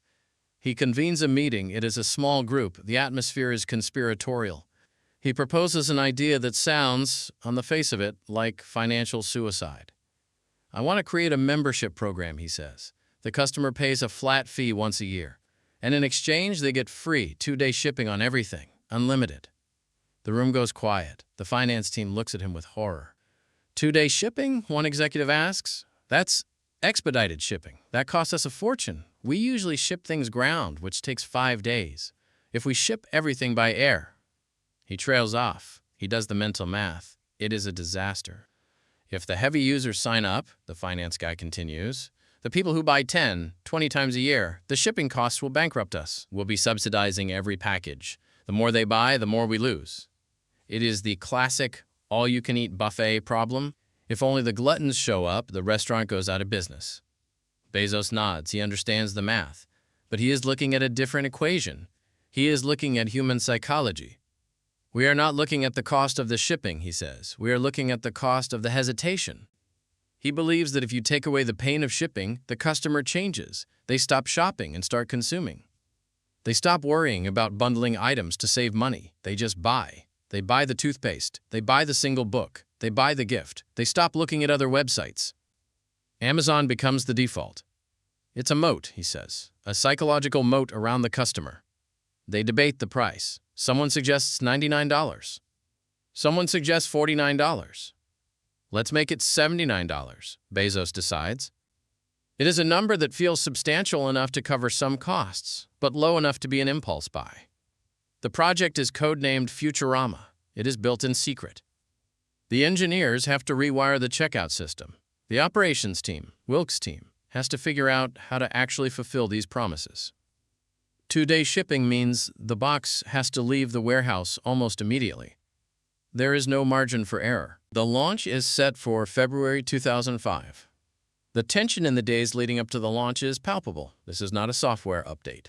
This is a business model pivot. If they are wrong, if the customers sign up and buy heavy barbells and massive televisions one by one, shipping them across the country by air, Amazon will bleed to death. They are betting the farm on the idea that volume will save them. The day arrives, a press release goes out, a small banner appears on the homepage. Introducing Amazon Prime. There is no explosion of signups. It is quiet. People are confused. Why would I pay $79 up front? The customers ask. It seems like a lot of money. But slowly, the early adopters trickle in, the power users, the people who hate waiting. And then, the change happens. Jeff watches the data. He sees exactly what he predicted, but even he is surprised by the magnitude. When a customer joins Prime, their brain changes. The hesitation vanishes. The abandoned cart rate plummets. They buy the book. Then, 2 days later, they buy a DVD. Then they buy a set of kitchen knives. They are not just buying more, they are buying differently. They are treating Amazon not as a store, but as a pantry, as a supply closet. The friction of going shopping is gone. But the logistics team is panicking. The volume of expedited shipping skyrockets. The costs explode. The finance team watches the red ink spill across the ledgers. We are losing money on every Prime shipment, they warn. The shipping bills from UPS and FedEx are astronomical. But Jeff refuses to blink. Keep the price, he orders. Fix the costs. This pressure cooker forces the operations team to evolve again. They cannot afford to use UPS for everything. They realize they need to get closer to the customer. They stop building warehouses in the middle of nowhere. They start building them near the cities, near the airports. They have to redesign the entire network to be faster. They have to invent algorithms that predict what people will buy before they buy it, moving the inventory closer to the destination before the order is even placed. Prime becomes a self-fulfilling prophecy. It forces Amazon to become faster, which makes Prime more valuable, which brings more members, which gives them the volume to negotiate lower shipping rates. It is the flywheel, spinning at a terrifying speed. We return to the warehouse floor. Years later, the scene has changed. The random stow is still there, but now it is guided by a superior intelligence. The chaos has been tamed by the algorithm. The worker on the line sees a screen. It tells him exactly what to pick. He grabs a box, he scans it, beep. He doesn't know it, but that beep is the sound of a promise being kept to a Prime member 3 states away. The box moves to a conveyor belt that is moving faster than ever before. It slides down a chute, destined for a truck that will drive through the night. The operations manager on the catwalk looks down. The fear of the meltdown is gone, replaced by a constant, high-level vigilance. The noise of the facility is no longer a chaotic brawl. It is a hum, a heavy, industrial hum. They have built a machine that can digest the randomness of human desire and spit out brown boxes with a predictability that rivals the rising of the sun. But the cost of this machine is not just money, it is the relentless, grinding pressure on the people inside it. The standard has been set. 2 days is the law, and soon, 2 days will seem too slow. Jeff Bezos sits in Seattle, looking at the Prime membership numbers climbing a vertical curve. He knows they have unlocked the cheat code of retail. He has hooked the world on speed. But he is already bored with retail. He is looking at the infrastructure they built, the servers, the databases, the massive computing power required to run this logistical empire. He looks at the engineers who are complaining that they spend too much time configuring servers and not enough time coding. He wonders if the mess inside their computers is just another opportunity disguised as a problem. He wonders if the invisible engine that runs the warehouse can be sold, just like the books. The chaos of the fulfillment has been conquered. Now it is time to conquer the cloud. By the early 2000s, Amazon has conquered the physical chaos of the warehouse. The boxes are moving, the shelves are organized. The andon cords are hanging from the ceilings, silent sentinels of quality control. But as the physical body of the company heals, a different kind of disease begins to take root in its mind. It is a disease common to all successful organisms, sclerosis, the hardening of the arteries, the slow, creeping lethargy that comes with size. Jeff Bezos sits in a conference room in the Pacific Medical Center. The room is filled with smart people. They are vice presidents, directors, senior managers.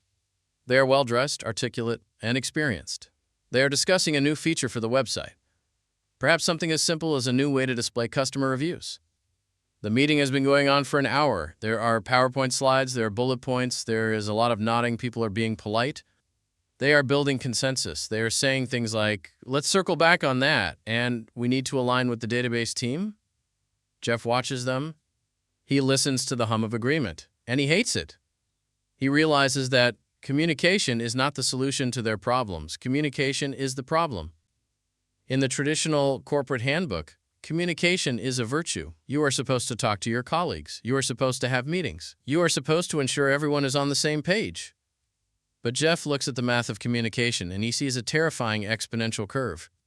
If you have a team of 5 people, the lines of communication are manageable. If you have a team of 10, the lines multiply.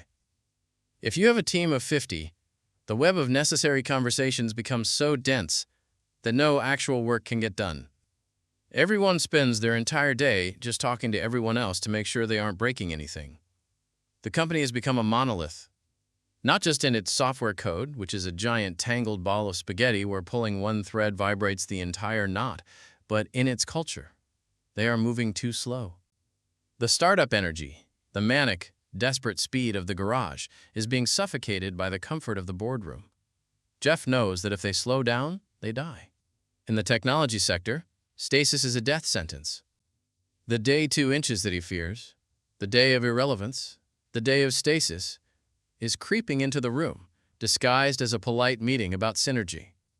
He needs to break the company. He needs to shatter the monolith before it solidifies into stone. He introduces a concept that sounds, at first, like a quirk. A management gimmick. The two-pizza rule. The decree is simple. No team should be larger than what can be fed by 2 pizzas. It implies a group of 6 to 10 people, no more. It is not a suggestion about catering. It is a structural mandate. He wants to dismantle the massive departments and replace them with hundreds of tiny, autonomous cells. He wants these teams to be like startups. They should have their own goals, their own metrics, their own P&L statements. They should not have to ask for permission. They should not have to coordinate with a dozen other teams just to write a line of code. The philosophy is decoupling. He wants to cut the wires that bind the employees together. We need to minimize communication, he argues. It is a heretical statement in the business world. Communication is a sign of dysfunction. It means people aren't working in a defined way. The experiment begins. The office floor is reorganized. The sprawling departments are chopped up. Small clusters of desks form. The 2 pizza teams are born. But the reality is not a utopia of speed. It is a nightmare of confusion. You can change the seating chart, but you cannot easily change the architecture of the machine. The teams are small, yes, but they are still working on the same giant shared computer system. Imagine a team of 8 engineers trying to build a new feature. They sit together, they eat their 2 pizzas, they have a great idea, they write the code. But when they try to put that code into the website, they hit a wall. To change the buy button, they have to get permission from the payments team. To access the customer list, they have to wait for the database team to give them the file. To change the font, they have to talk to the design team. The 2 pizza teams are like runners who have been told to sprint, but their shoelaces are all tied together. The frustration in the hallways of Amazon reaches a boiling point. The engineers are furious. They are spending 70% of their time coordinating and only 30% of their time building. The compilation times for the software, the time it takes for the computer to assemble the code into a working program, stretch into hours. Engineers start sword fighting with foam swords in the hallways, waiting for their code to compile. It looks like fun, but it is the behavior of people who are bored and blocked. The 2 pizza rule is failing. Not because the idea is wrong, but because the infrastructure is hostile to it. Jeff realizes that he cannot fix the culture with a seating chart. He has to fix the technology. He has to change the fundamental physics of how the company's software talks to itself. This leads to one of the most famous and perhaps most aggressive moments in the history of the technology industry. It is known simply as the mandate. It does not come as a discussion. It does not come as a proposal to be debated by the senior leadership. It comes as a decree from the mountaintop. Sometime around 2002, Jeff issues a memo to the entire engineering staff. It is short, it is technical, and it is terrifying. The points are roughly as follows. 1. All teams will henceforth expose their data and functionality through service interfaces. 2. Teams must communicate with each other through these interfaces. 3. There will be no other form of inter-process communication allowed. No direct linking, no direct reads of another team's data store, no shared memory model, no backdoors whatsoever. The only communication allowed is via service interface calls over the network. 4. It doesn't matter what technology you use. HTTP, CORBA, PubSub, custom protocols, doesn't matter. 5. All service interfaces, without exception, must be designed from the ground up to be externalizable. That is to say, the team must plan and design to be able to expose the interface to developers in the outside world, no exceptions. And then, the kicker. The final bullet point. 6. Anyone who doesn't do this will be fired. Thank you. Have a nice day. The memo hits the company like a shockwave. Anyone who doesn't do this will be fired. He isn't joking. The engineers stare at the text. They understand the technical implications immediately, and they are staggering. Jeff is effectively banning them from looking at each other's work. He is forcing every single team to build a wall around their code. If Team A wants to know how many books are in the warehouse, they can no longer just look at the warehouse database. They have to ask Team B, the warehouse team, to build a digital door, an API application programming interface, and they have to knock on that door to get the answer. It sounds inefficient. It sounds like it adds work. And it does. It requires an immense amount of labor to wrap every single function of the company in these interfaces. But Jeff sees the long game. By forcing teams to talk only through these digital doors, he is decoupling them. Team A doesn't need to know how Team B works. They don't need to know the code Team B wrote. They just need to know where the door is. This means Team B can change their entire system. They can tear it down and rebuild it. And as long as the door stays in the same place, Team A doesn't care. It is the architectural equivalent of the two-pizza rule. It transforms the company from a single, giant blob into a hive of thousands of independent services, buzzing and talking to each other over the network. The transition is painful. It is known as the Service-Oriented Architecture, SOA, migration. For 2 years, the company grinds through the mud. Everything has to be rewritten. Engineers who were hired to build cool features are instead spending months building APIs. There is grumbling. There is burnout. Why are we doing this? They ask. We are just an online bookstore. Why do we need this military-grade complexity? But as the new architecture begins to come online, something magical happens. The speed returns. A team wants to launch a new feature? They don't need to call a meeting. They just look up the API documentation for the services they need, payments, inventory, recommendations, and they plug them together like Lego bricks. They can build. They can launch, they can fail, they can try again, and they can do it all without asking permission from a vice president. The two pizza teams finally work. They are no longer tethered to the mothership. They are independent speedboats operating within the same armada. But there is a secondary effect, a side effect, that will turn out to be more valuable than the bookstore itself. Look at point number 5 of the mandate again. All service interfaces must be designed to be exposed to developers in the outside world. Jeff inserted a constraint that seemed unnecessary. Why would Amazon want to let outsiders use their internal tools? Why would they let a stranger access their inventory system or their payment system? It seemed paranoid, or perhaps delusional. But it forced a discipline. If you are building a tool only for your colleague down the hall, you can be sloppy. You can say, hey, Bob, just ignore that error message. It's a glitch. But if you are building a tool for a stranger on the internet, it has to be bulletproof. It has to be documented. It has to be secure. It has to be robust. By treating their own colleagues as external customers, they hardened their infrastructure to a military standard. The internal tools became so good, so polished, and so separated from the messy business of selling books that a strange question began to float around the engineering meetings. If these tools are good enough for us, someone asked, and they are designed to be external, why don't we actually sell them? They had spent years building a massive, world-class computer system to run Amazon.com. They had solved problems of scale that no other company had solved. They had unlimited storage. They had massive computing power. And now, thanks to the mandate, they had it all wrapped up in neat, accessible APIs. The two-pizza rule and the mandate were not just management techniques. They were the accidental research and development program for the cloud. Jeff Bezos, in his obsession with eliminating the rust of bureaucracy, had inadvertently turned Amazon into a utility company. He had forced them to build a power plant so efficient that they had excess electricity to sell to the grid. The employees didn't know it yet. They were still just happy that they didn't have to sit in 3-hour meetings anymore. They were happy they could deploy code without crashing the site. But in the background, deep in the architecture of the servers, the store was dissolving. The platform was rising. The culture of the company had shifted from a family to a marketplace. Relationships were transactional. Here is my data, here is your API. It was colder, yes. It was less human. The social cohesion that Jeff despised was gone, replaced by the rigid clarity of the interface. It was a lonely way to work, but it was fast. And in a quiet corner of the company, a South African engineer named Chris Pinkham and a Belgian named Benjamin Black were looking at this new architecture and drafting a short paper. They weren't thinking about books. They were thinking about renting out the servers themselves. They pitched the idea to Jeff. Jeff looked at the paper. He looked at the mandate he had signed years ago. He looked at the two pizza teams, struggling to manage their own hardware. He didn't see a distraction. He saw the future. This, he said, could be big. The walls of the office were no longer just walls. They were the casing of a machine that was about to consume the internet. The bureaucracy had been defeated, but in its place, something far more vast and abstract was beginning to breathe.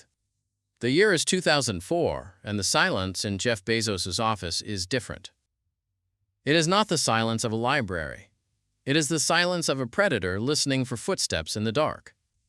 Jeff is sitting at his desk, looking at a device that is not an Amazon product. It is a small, polished brick of white plastic and stainless steel. It has a wheel on the front. It is an iPod. He runs his thumb around the click wheel. It is satisfying, intuitive, and deadly. He knows what this machine represents. It is not just a music player. It is a tombstone for the record store. Tower Records, Virgin Megastore, Sam Goody, these titans of retail, businesses that had stood for decades, are currently bleeding to death because of this tiny white box. Apple has digitized music. They have turned the physical CD, the jewel case, the liner notes, the plastic disc, into a ghost file that lives on a hard drive. Jeff puts the iPod down. He looks at his own empire. Amazon is the Earth's biggest bookstore. It moves millions of tons of paper every year. It relies on the physical book, the glue, the binding, the cardboard box, the diesel truck. He realizes, with a cold shiver of certainty, that the book is next. Music was first. Photography was second. The written word is the last fortress of the analog world, but the walls are cracking. The technology to digitize a book exists. It is only a matter of time before someone builds the iPod for reading. If Google does it, or if Apple does it, Amazon becomes a relic. They will become the Sears of the Internet, a company that was once great but failed to see the future. He has to make a choice. It is a choice that goes against every instinct of a retailer. He has to build a machine that destroys his own business. He has to stop selling the paper and start selling the ghost. He calls in Steve Kessel.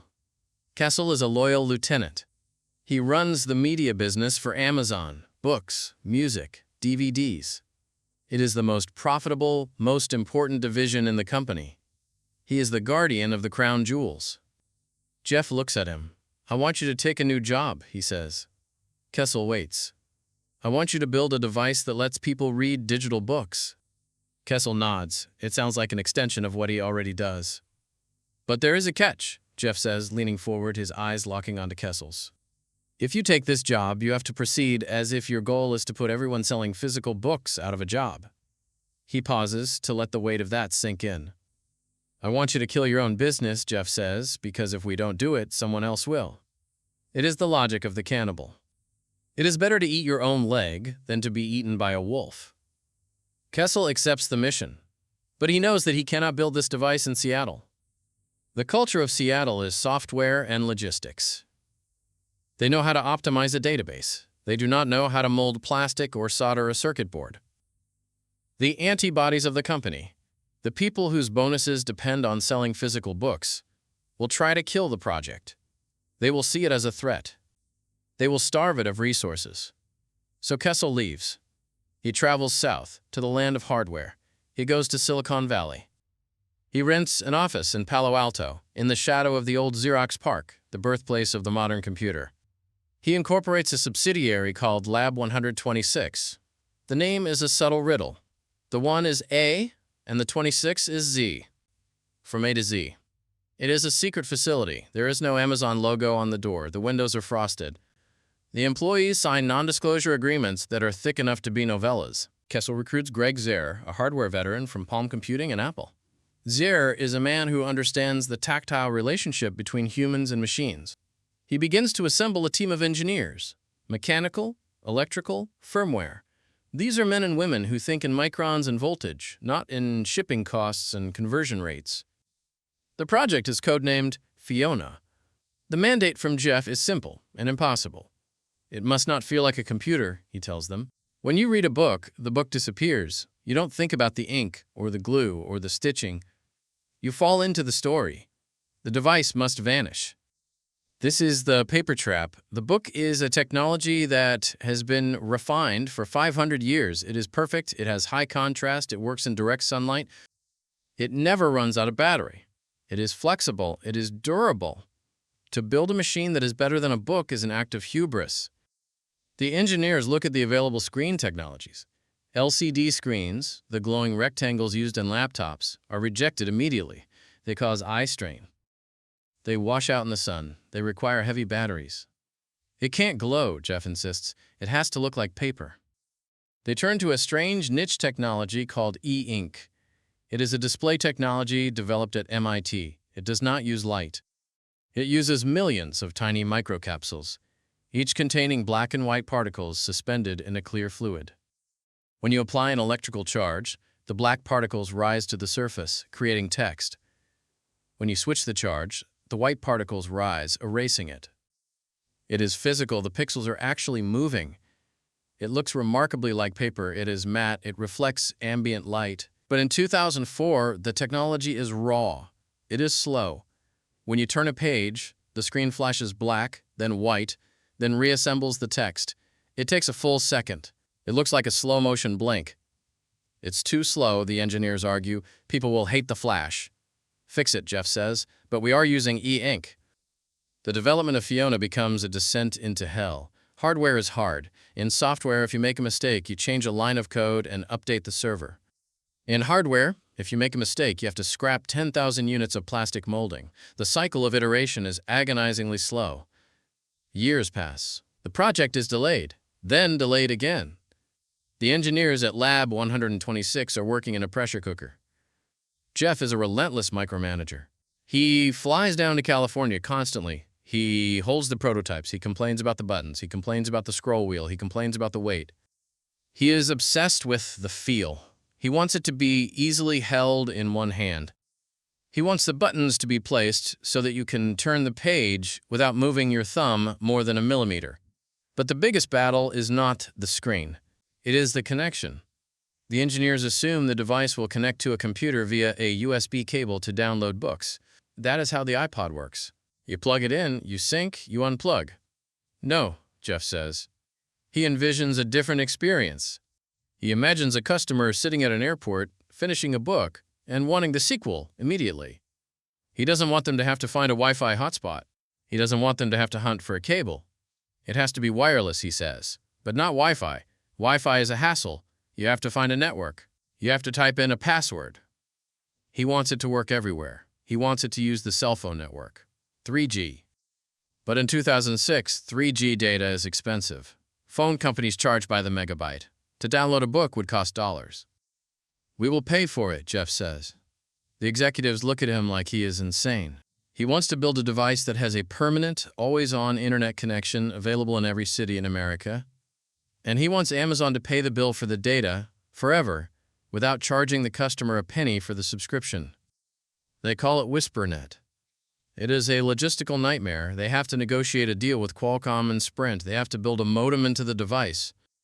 They have to engineer it so that the radio doesn't drain the battery in an hour. While the engineers in California wrestle with the laws of physics, Jeff wrestles with the laws of New York. He has to get the books. A device with no books is a paperweight.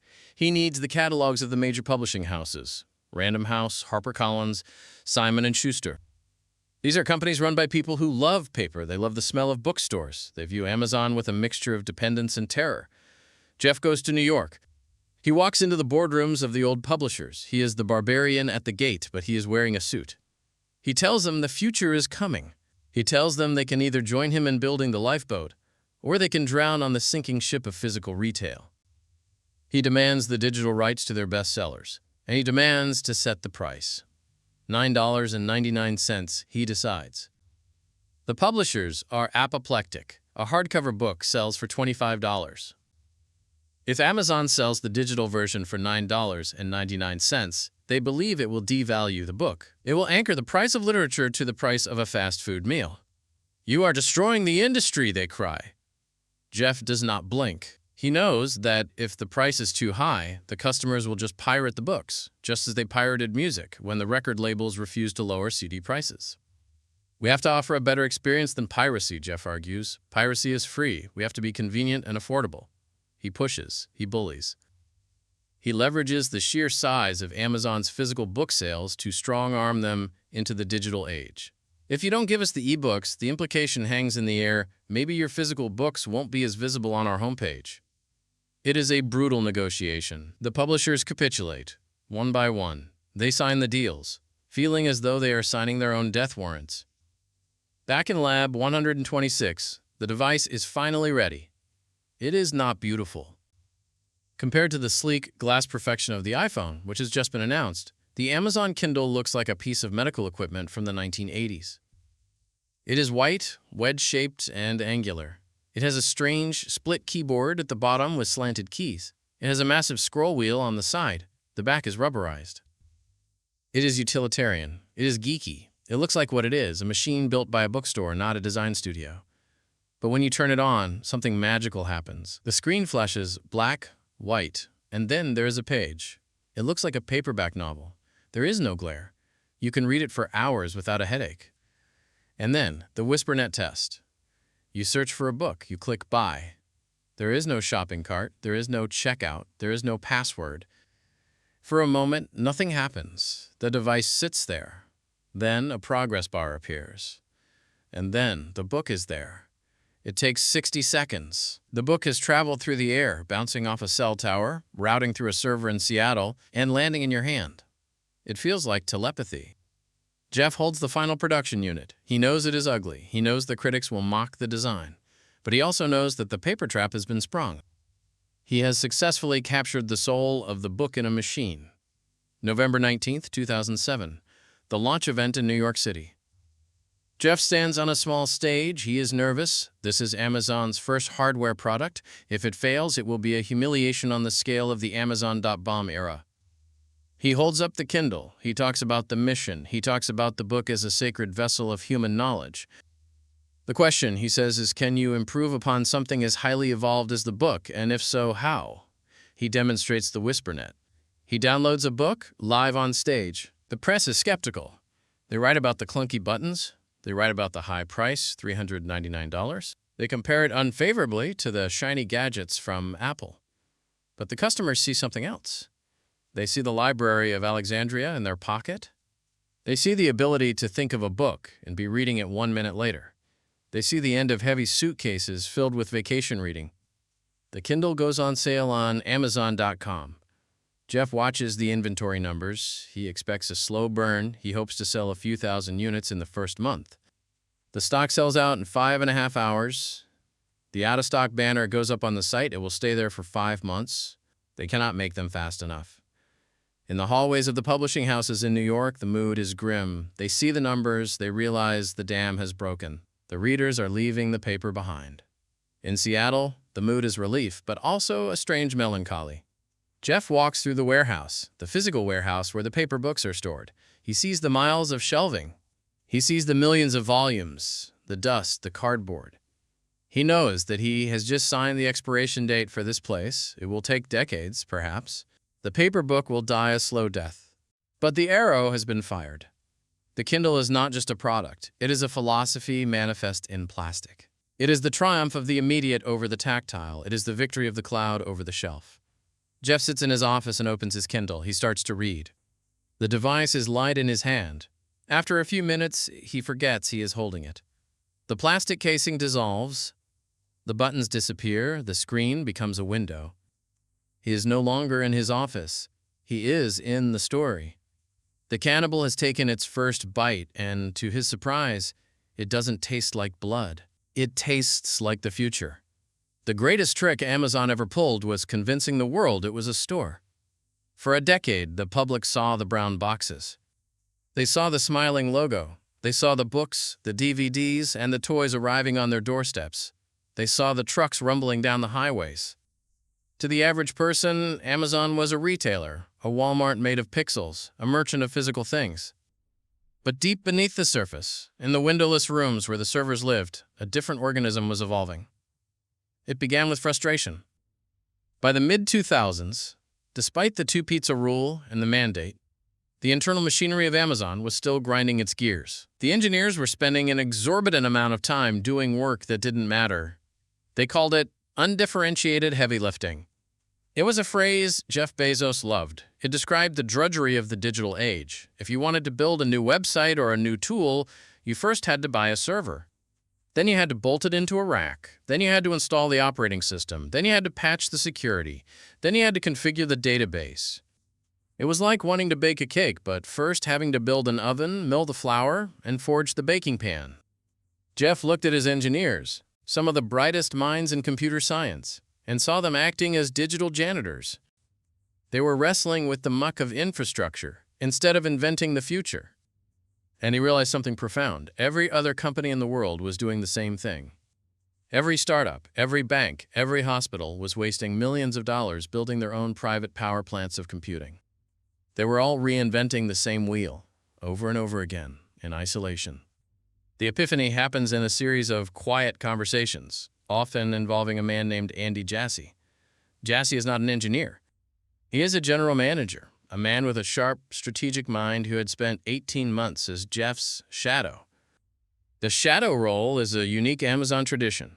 A high-potential executive follows the CEO everywhere, attending every meeting, reading every email, absorbing the logic of the throne. Jassy had learned to think like Bezos. Jeff and Jassy look at the messy, powerful internal tools that Amazon has built to run its own store, the services created by the mandate. They have a massive storage system. They have a massive computing grid. They have a massive database engine. What if, the idea forms, we turn the infrastructure inside out? What if they stopped hoarding these tools and started renting them? It is a radical pivot. It is the equivalent of a restaurant deciding to sell its stove and its pots to the customers instead of the food. They decide to build it. They call it Amazon Web Services, AWS. But they don't build it in Seattle alone. Chris Pinkham, a brilliant network engineer who had helped build Amazon's early infrastructure, wants to go home. He wants to move back to Cape Town, South Africa. In most companies, this would be the end of his tenure. But Amazon is desperate for talent, and Pinkham has an idea. He pitches a concept, a virtual computer that lives in the cloud, a server that you can rent by the hour. Jeff gives him the green light. Go to Cape Town. Build it. So on the tip of the African continent, far away from the reign of Seattle and the venture capitalists of Silicon Valley, a small team begins to code the future of the internet. They are working in isolation, free from the bureaucracy of the headquarters. They are building a product called EC2, Elastic Compute Cloud. At the same time, in Seattle, another team is building S3, Simple Storage Service. The vision is audacious in its simplicity. They want to turn computing into a utility. Jeff uses the analogy of electricity. In the early 1900s, factories had to build their own generators. If you wanted to run a textile mill, you had to manage a steam engine or a water wheel. It was a hassle. It was expensive. And if the generator broke, the factory stopped. Then the electric grid arrived. Suddenly you didn't need a generator. You just plugged into the wall. You paid for what you used. If you needed more power, you didn't have to build a new dam. You just turned on more machines. Compute, Jeff argues, should be like electricity. When they present this plan to the board of directors, the reaction is not enthusiastic. The board looks at the numbers. Amazon is a low-margin retailer. It sells books and diapers. Why on earth would it want to get into the business of enterprise technology? Why would it want to compete with giants like IBM, Microsoft, and Oracle? It's a distraction, the critics say. Stick to the store. Wall Street is even harsher. When rumors of the project leak, the analysts roll their eyes. Bezos is bored, they whisper. He's playing with science projects while the margins are shrinking. But Jeff ignores them. He knows that the store is just the first customer of the platform. In 2006, AWS launches. There is no Steve Jobs-style keynote. There is no stage with black curtains. There is no thunderous applause. It is a blog post. It is a press release. It is a URL. S3 launches first. It offers storage for pennies. You can put a file in the cloud, and it will stay there, replicated across multiple servers so it can never be lost. Then EC2 launches. It allows a developer, sitting in a dorm room or a garage, to command a fleet of supercomputers with a credit card. At first, nothing happens. The big companies, the banks, the governments, the Fortune 500s, ignore it. They trust their own data centers. They aren't going to put their secrets on a bookseller's servers. But the kids notice. The startup founders, the hackers, the dreamers with no money. Suddenly, a college student doesn't need $100,000 to buy servers to launch an idea. They just need an Amazon account and $10. They can spin up 1,000 servers for an hour to process a massive dataset and then shut them down. It changes the economics of innovation overnight. Companies like Airbnb, Pinterest, and Netflix begin to rise. They do not build data centers. They build on AWS. They are, quote, cloud native. Amazon becomes the invisible soil in which the next generation of the internet grows. Inside Amazon, the culture of AWS is distinct. It is run by Andy Jassy, who becomes the CEO of the cloud. He institutes a culture of extreme customer obsession, but the customer is different. The customer is a developer. The meetings are technical. They talk about latency and throughput and availability zones. They treat the service with a religious reverence. The rule is, the utility must never go down. Years pass. The world is focused on the retail battle. They are watching Amazon fight Walmart. They are watching the Kindle fight the iPad. But in the background, AWS is compounding. It is growing at a rate that defies logic. And, unlike the retail business, which scrapes by on razor-thin margins, AWS is a cash machine. It is high margin. Once you build the data center, the cost of renting out the space is low, and the rent checks keep coming. For years, Amazon hides the numbers. They bury the AWS revenue in the other category of their financial reports. They don't want Microsoft or Google to know how big it has become. They want to enjoy their head start. Jeff calls it a breathless sprint. He knows the competition will wake up eventually. He wants to be miles ahead when they do. Finally, in 2015, almost a decade after launch, Amazon breaks out the numbers for AWS. The financial world gasps. The science project is generating billions of dollars in profit. It is profitable enough to subsidize the entire retail operation. It turns out that the books, the prime shipping, the warehouses, all of it is being supported by the silent, humming engine of the cloud. The analysts who called it a distraction are forced to rewrite their models. Amazon is not a retailer. It is a technology company that happens to have a store. We visit a data center in Northern Virginia. It is an unassuming building. It has no sign. It is surrounded by a high fence and security cameras. Inside, it is a cathedral of the information age. Corridors stretch into the distance, lined with blinking racks of servers. The air is cold, kept at a precise temperature to prevent the silicon from melting. The noise is a deafening drone of cooling fans, millions of them spinning in unison. There are no people in the aisles, just the machines. This is the cloud. It is not a fluffy white thing in the sky. It is steel, copper, fiber optics, and electricity. On one of these servers, a movie is streaming to a family in London. On another, a bank in Tokyo is calculating interest rates. On another, a startup in San Francisco is training an artificial intelligence.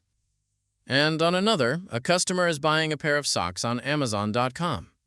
They are all just bits. They are all just electricity flowing through the grid that Jeff built. Jeff Bezos does not visit the data centers often. He doesn't need to. He understands the abstraction. He understands that he has successfully turned the internet into a utility, and he is the landlord.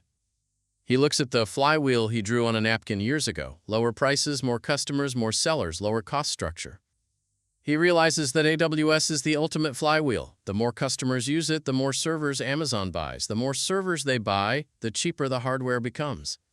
The cheaper it becomes, the lower the prices they can offer. The lower the prices, the more customers join. It is a perfect, self-reinforcing loop of dominance. The cloud has become the atmosphere. It is everywhere, and it is invisible. But there is a strange irony. The company that started by trying to remove the friction of buying a book has ended up owning the library, the printing press, and the paper itself.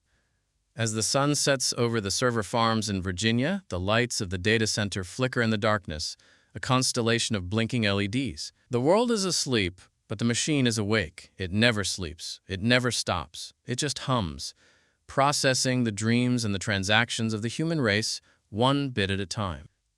The cloud is invisible, silent, and abstract, but retail is war. It is a war fought in the trenches of the household budget, a battle for the loyalty of the mother, the teenager, and the suburban family. By the late 2000s, Amazon has evolved. It is no longer a scrappy underdog fending off Barnes & Noble. It has become an apex predator.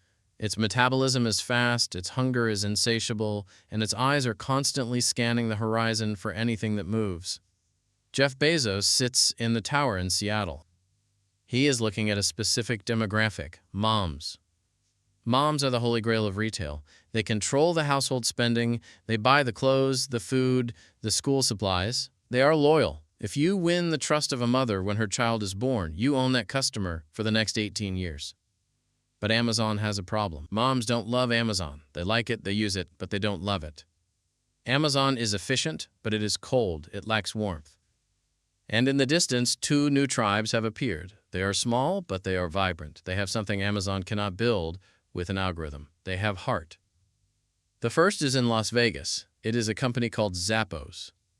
Zappos sells shoes. But as their founder, Tony Hsieh, famously says, they are a customer service company that happens to sell shoes. The culture of Zappos is the antithesis of Amazon. Amazon is frugal. Zappos is lavish. Amazon tracks every minute of an employee's time. Zappos pays employees to quit if they aren't happy. Amazon is a machine. Zappos is a party. They have parades in the office. They stay on the phone with customers for hours, talking about life, pizza, and heartache. Jeff watches Zappos. He sees the obsession. He sees the Zapponians who worship their brand. He respects it. He tries to build a shoe store on Amazon, endless.com, but it fails to capture the magic. The algorithm can match the price, but it cannot match the soul. So the strategy shifts. If you cannot clone the soul, you must buy the body. The courtship of Zappos is slow. It is a dance between the logical giant and the emotional rebel. Jeff meets with Tony. They talk about the long term. Jeff promises autonomy. He promises that he will not crush the culture of Zappos. He will protect it. He views Zappos not as a meal, but as a laboratory, a different way of being that he wants to study. In 2009, Zappos agrees to be acquired. It is a peaceful annexation. The tribe in Las Vegas keeps its parades. But the war for the second tribe is different. It is not a courtship, it is a siege. In New Jersey, a warehouse hums with a different energy. This is Quidsci, the parent company of https://www.google.com/search?q=diapers.com. It is run by Mark Lohr and Vinit Barara. They are brilliant, scrappy entrepreneurs who have solved a problem Amazon ignored. They realized that parents hate buying diapers. Diapers are bulky, they are expensive, they are embarrassing to carry in public. You run out of them at 2 a.m. Lohr and Barara built a system of robotic precision. They figured out how to ship massive boxes of diapers overnight for free and still make a margin. They built a brand that moms adored. They were the white knights of the nursery. Amazon watches. In Seattle, the alarms are ringing. Diapers.com is growing too fast. They are stealing the most valuable customers. Jeff does not want to study Quidsci. He wants to crush them. The weapon of choice is the, quote, pricing bot. The internet has changed the speed of commerce. In a physical store, changing a price takes time. A clerk has to walk down the aisle with a sticker gun. In the digital world, a price is just a variable in a database. It can be changed in a millisecond.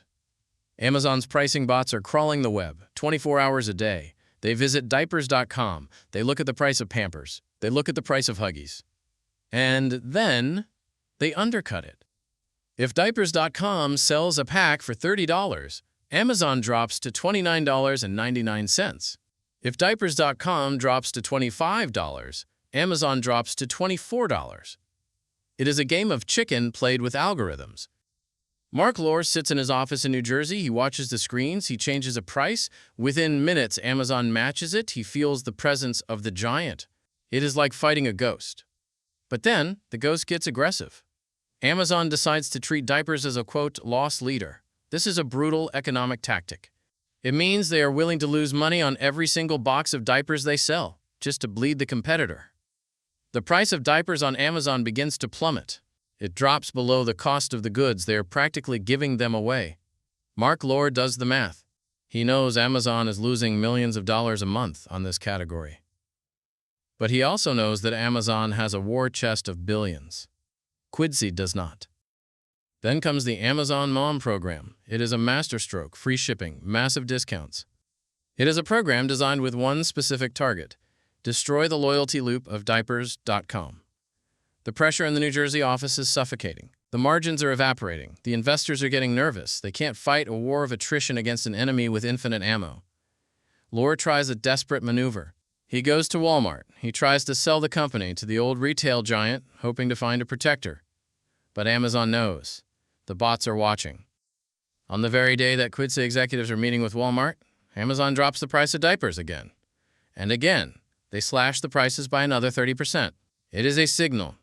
It is a message sent through the language of pricing. We know where you are, and we will burn this category to the ground before we let you escape. Walmart balks. The numbers don't look good. The siege is effective. Mark Lore and Vinny Barrara realize the game is over. They are standing on a bridge, and the water is rising. They have built a beautiful company, a company that customers love, but they cannot survive the math. They agree to talk to Amazon. The meeting takes place in Seattle. The atmosphere is professional, but the power dynamic is absolute. Jeff is gracious. He praises their logistics. He praises their brand. He tells them he wants to acquire them to bring their genius inside the fold. But the subtext is clear. Resistance is futile. The deal is signed. Amazon buys Quidsci for $545 million. It is a fortune. Lore and Barrara are now incredibly wealthy men. But as they walk out of the conference room, there is a sense of loss. They haven't just sold a company. They have surrendered a dream. They have been assimilated. Back in the Amazon offices, the bots are recalibrated. The war is over. The prices of diapers slowly, gradually, begin to creep back up. The anomaly in the market, the era of the impossibly cheap diaper, is finished. The acquisition of Quidsci and Zappos marks a turning point. Amazon has proven that it can dominate not just through its own innovation, but through the ruthless application of capital. It has built a flywheel that spins so fast it generates its own gravity field. Anything that gets too close gets pulled in. The boxes with the Smile logo are now arriving at houses every day. They contain shoes, they contain diapers, they contain soap. They contain the mundane, intimate objects of daily life. Jeff Bezos has achieved the goal he set in the car ride across the country. He has not just built a store. He has built a utility. The customer wakes up, they check their Kindle, they order coffee beans on the app, they stream a movie from the cloud. The diapers arrive for the baby. Amazon has woven itself into the fabric of existence. It is no longer a destination you visit, it is the infrastructure you live upon. But victory has a cost. The company is now feared. It is no longer the quirky underdog. It is the empire. The suppliers fear the negotiation. The competitors fear the bots. The regulators in Washington are beginning to wake up, looking at the charts, looking at the dominance, and asking the same question the Barnes & Noble executives asked years ago. Is this too big? Jeff does not focus on the fear. He focuses on the customer. As long as the customer is happy, as long as the prices are low and the boxes are fast, he believes he is safe. He sits in his office looking at the map of the world. The retail war is won, the cloud war is being won, but he is restless. The day one philosophy demands that he find a new frontier. He needs something harder, something riskier. He looks at his phone. It is a BlackBerry. He hates it. He looks at the iPhone. He respects it, but he wants his own. He decides it is time to open a new front. He calls the engineers at Lab 126, the team that built the Kindle. I want to build a phone, he says. He doesn't know it yet, but he is about to walk into the biggest failure of his career. The hubris of the conqueror is blinding him to the reality of the battlefield. The diapers were easy, the shoes were easy, but the pocket is a different kind of war. The ancient Greeks believed that hubris, the dangerous mixture of pride and overconfidence, was the only sin that truly angered the gods. When a mortal began to believe they could not miss, the universe would inevitably conspire to make them miss. In 2010, Amazon feels immortal. They have conquered the book, they have conquered the warehouse, they have conquered the cloud, they have conquered the diaper, their stock price is a defiance of gravity, their Prime membership is a cultural addiction. Inside the halls of Lab 126 in Silicon Valley, the engineers who built the Kindle are walking with the swagger of victors. They have turned a piece of white plastic into a cultural icon. And now, Jeff Bezos wants the crown jewel. He looks at the smartphone. The smartphone is the remote control for the 21st century. It is the device that eats all other devices. It is the camera, the map, the music player, the bank, and the social circle. Apple owns it. Samsung owns it. Google owns the operating system. Amazon is nowhere. They are an app on someone else's screen. Jeff hates being a tenant. He wants to be the landlord. He initiates Project Taito and Project Otis. The goal is to build a phone that is distinctly Amazon. But what does an Amazon phone look like? In the absence of a clear customer need, the vacuum is filled by the CEO's imagination. Jeff becomes obsessed with a feature called dynamic perspective. He envisions a screen that is not flat but deep, a screen that looks like a hologram. If you tilt your head, you can see behind the icons. To achieve this, the engineers have to perform a miracle. They have to embed 4 infrared cameras into the corners of the phone to track the user's face in real time, in the dark, in the sun, constantly triangulating the position of the eyes to adjust the image on the screen. It is a technological marvel. It is incredibly difficult to build. It consumes years of research, millions of dollars, and the sanity of hundreds of engineers. But in the fever of creation, no one stops to ask the simple, brutal question, does anyone actually want this? The culture of Amazon is built on working backwards from the customer. You write the press release first, imagining the customer's joy, and then you build the product. But with the Fire Phone, they work backwards from the CEO. They are building a monument to Jeff's fascination with 3D, not a solution to a customer's problem. The launch day arrives in June 2014. Jeff takes the stage in Seattle. He is energetic. He holds up the device. It is black, sleek, and heavy with sensors. He demonstrates the 3D effect. The crowd politely applauds. He demonstrates Firefly, a feature that uses the camera to scan objects in the real world, a jar of peanut butter, a DVD, a toy, and instantly find them on Amazon. It's the world's biggest store in your pocket, he says. Then, the price. $199 on a 2-year contract. It is the same price as the iPhone 6. The silence that follows the announcement is not the stunned silence of awe. It is the silence of confusion. The world looks at the Fire Phone and shrugs. The 3D effect is cool for 5 minutes, and then it is a gimmick. It drains the battery. It makes some people nauseous. The Firefly feature is impressive, but it feels like a tool designed to help Amazon sell you things, not a tool to help you live your life. And the price is fatal. Customers might have forgiven the quirks if the phone was cheap, but for the same price as an iPhone, why would anyone buy a phone with fewer apps, a clunky interface, and a screen that tries to trick your eyes? The sales are catastrophic. They do not just miss the projections. They don't even register on the chart. The phones sit in the warehouses. Pallet after pallet of unsold inventory gathers dust in the dark. The end-on cords of the supply chain are silent because nothing is moving. 6 weeks after launch, Amazon slashes the price from $199 to 99 cents. It is a public humiliation. It is a scream of failure. The company takes a write-down of $170 million. The Fire Phone is not just a flop. It is a punchline. The tech press tears it apart. They call it Jeff's toy. They say Amazon has finally flown too close to the sun. Inside Lab 126, the mood is funereal. The invincibility is gone. The engineers look at the 4 cameras on the dead phone and see the eyes of hubris staring back at them. But while the Fire Phone is burning to the ground, a ghost is rising from the ashes in the very same building. Years earlier, around 2011, a small, separate team at Lab 126 had started working on a different idea. It was codenamed Doppler. The inspiration did not come from a market analysis. It came from science fiction. It came from Star Trek. Jeff had a vision of the computer on the Starship Enterprise. You didn't type on it. You didn't swipe it. You just spoke to the air. You said, "Computer," and the room answered. He wanted to build a computer without a screen, a computer that was pure voice. The engineers were skeptical. Voice recognition is terrible, they argued. It requires a headset.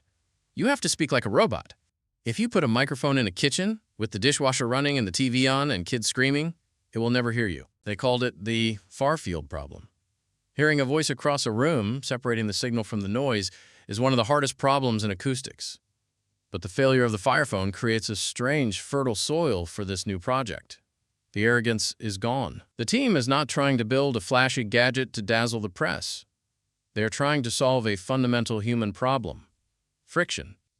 Pulling out your phone to set a timer is friction. Unlocking a screen to change a song is friction. Walking to a light switch is friction.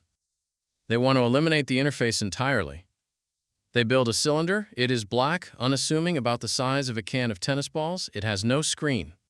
It has no buttons, save for a mute switch and an action button. It is a monolith of minimalism. Inside, they pack it with 7 microphones, arranged in a circle. They write software that uses beamforming, a technology that allows the device to locate where the voice is coming from and electrically steer the microphones toward the speaker, muting the noise from other directions. But the device needs a name. It needs a wake word. A computer is always listening, but it cannot record everything. That would be a privacy nightmare. It needs a trigger, a word that wakes it from its digital slumber. They need a word that is distinct, a word that is rarely said in normal conversation. They need a hard consonant. They test Amazon, too generic. They test computer, too common. They settle on Alexa. It has the X sound, a sharp, percussive consonant that the software can detect easily. Alexa. And, in a nod to the company's literary roots, it pays homage to the Library of Alexandria, the sum of all human knowledge, available in a whisper.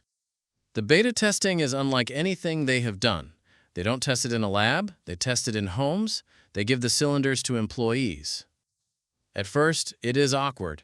Standing in your empty living room and talking to a plastic tube feels insane. It feels like a performance of mental illness. Alexa, what is the weather? A ring of blue light spins on the top of the cylinder, the visual signal that the ghost is listening. It is 52 degrees and raining in Seattle. The voice is synthetic, but it is warm. It is not the robotic drone of the 1990s. It has cadence. It has breath. Something strange begins to happen in the homes of the testers. The relationship shifts. They stop treating it like a search engine and start treating it like a presence. They say thank you when it answers. They say good morning. Children ask it to tell jokes. When the engineers analyze the data, they see that the retention, the measure of how often people come back to use it, is off the charts. It is higher than the phone. It is higher than the Kindle. The Fire Phone failed because it tried to force the customer to look at the world through Amazon's eyes. The Echo succeeds because it simply sits there and listens. But the launch strategy is radically different this time. November 2014. There is no stage. There is no Jeff Bezos holding the cylinder up to a cheering crowd. The scars of the Fire Phone are too fresh. They are terrified of another public embarrassment. They launch it quietly, almost secretly. It is available by invitation only. You have to request to buy it. It costs $99 for Prime members. The tech press is baffled. It's a speaker, they ask, but the sound quality isn't great. It's a computer, but it has no screen. What is it? Early reviews are skeptical. CNET calls it a solution in search of a problem, the exact same insult hurled at the Fire Phone. But then, the invitations go out. The black cylinders arrive in kitchens across America. And the viral loop begins. It is not driven by marketing. It is driven by the, quote, party trick. A friend comes over for dinner. The host is cooking. Their hands are covered in flour. Alexa, play some jazz, the host says to the air. The blue ring spins. Jazz starts playing.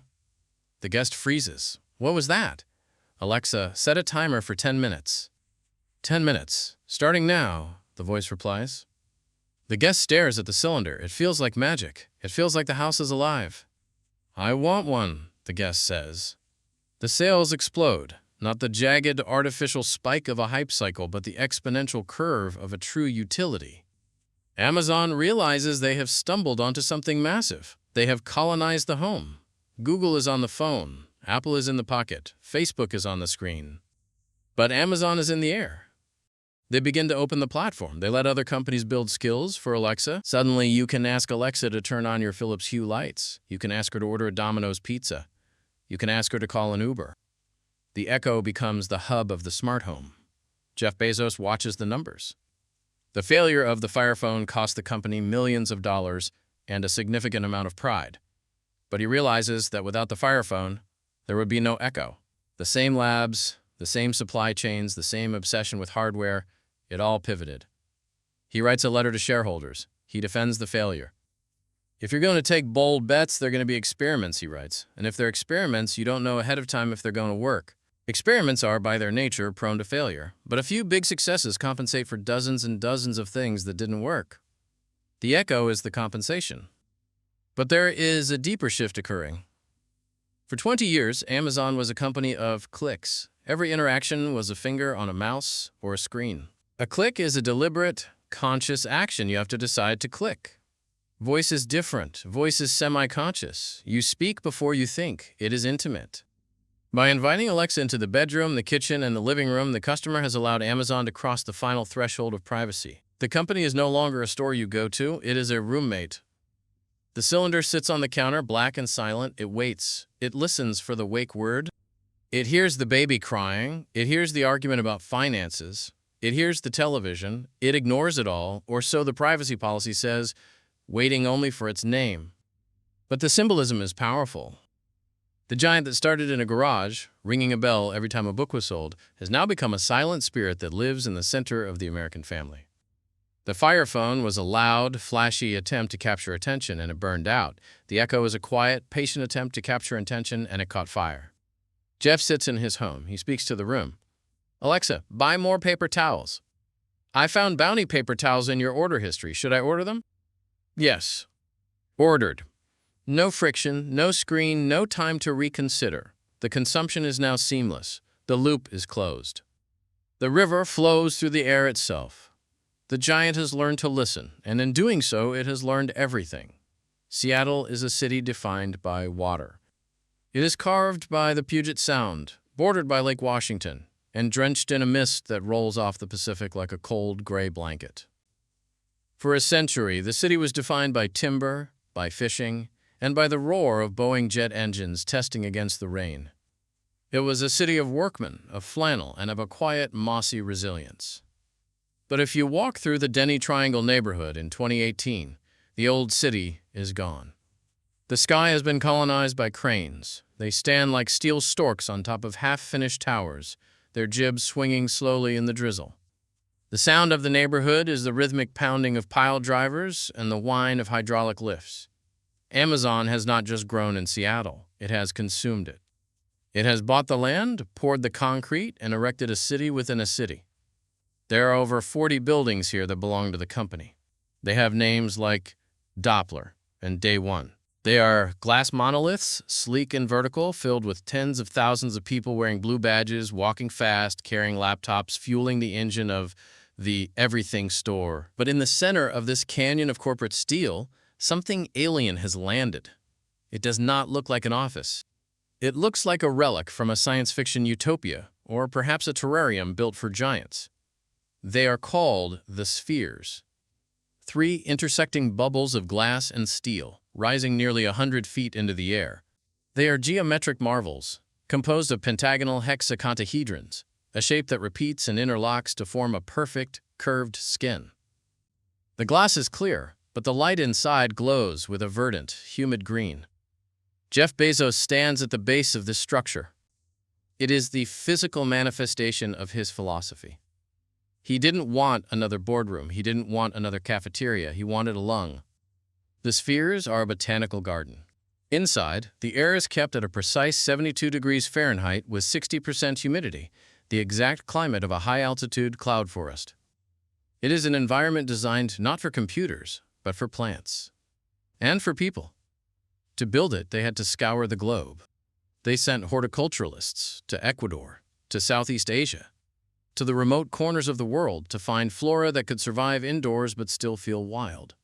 They brought in tree ferns. They brought in orchids.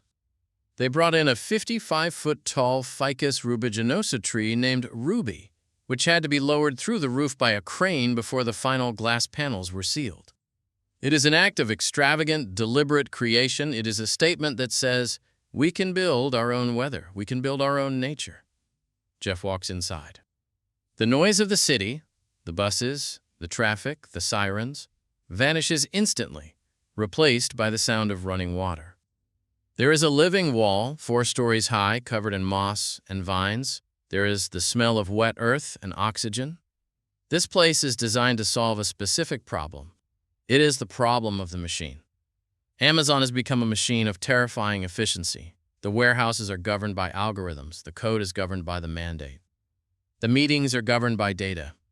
The human beings inside this machine are stretched tight, vibrating with the tension of high performance. Jeff knows that a machine cannot invent. A machine can only repeat. To invent, you need a wandering mind. You need a moment of inefficiency. You need to look at a leaf and let your brain drift into the nonlinear pathways of creativity. The spheres are the sanctuary for that drift. But as he walks through the wooden paths, surrounded by the carefully curated jungle, a shadow hangs over the beauty. It is the shadow of the philosophy that built this empire. It is the philosophy of Day One. For 2 decades, Jeff has ended every single annual letter to shareholders with the same phrase, "It remains Day One." To the outside world, it sounds like a slogan, a motivational poster. Stay hungry, stay foolish. But inside Amazon, Day One is not a slogan, it is a threat. Day One represents the energy of the startup. It is the feeling of the garage. It is the terrifying clarity that comes when you have no money, no reputation, and you have to fight for your life. In Day One, you are obsessed with the customer. You are fast. You are agile. You are willing to fail. But the alternative is what haunts Jeff. He has written about it explicitly. He has spoken about it in all-hands meetings, with a gravity that borders on religious fervor. What does Day Two look like, he asks. The answer is a horror story for a CEO. Day Two is stasis, followed by irrelevance, followed by excruciating, painful decline, followed by death. And that is why it is always Day One. He looks at the towering glass buildings surrounding the spheres. He looks at the 600,000 employees on the payroll. He looks at the market capitalization, which is approaching $1 trillion. By every law of physics and sociology, Amazon is in Day Two. It is massive. It is bureaucratic. It is regulated.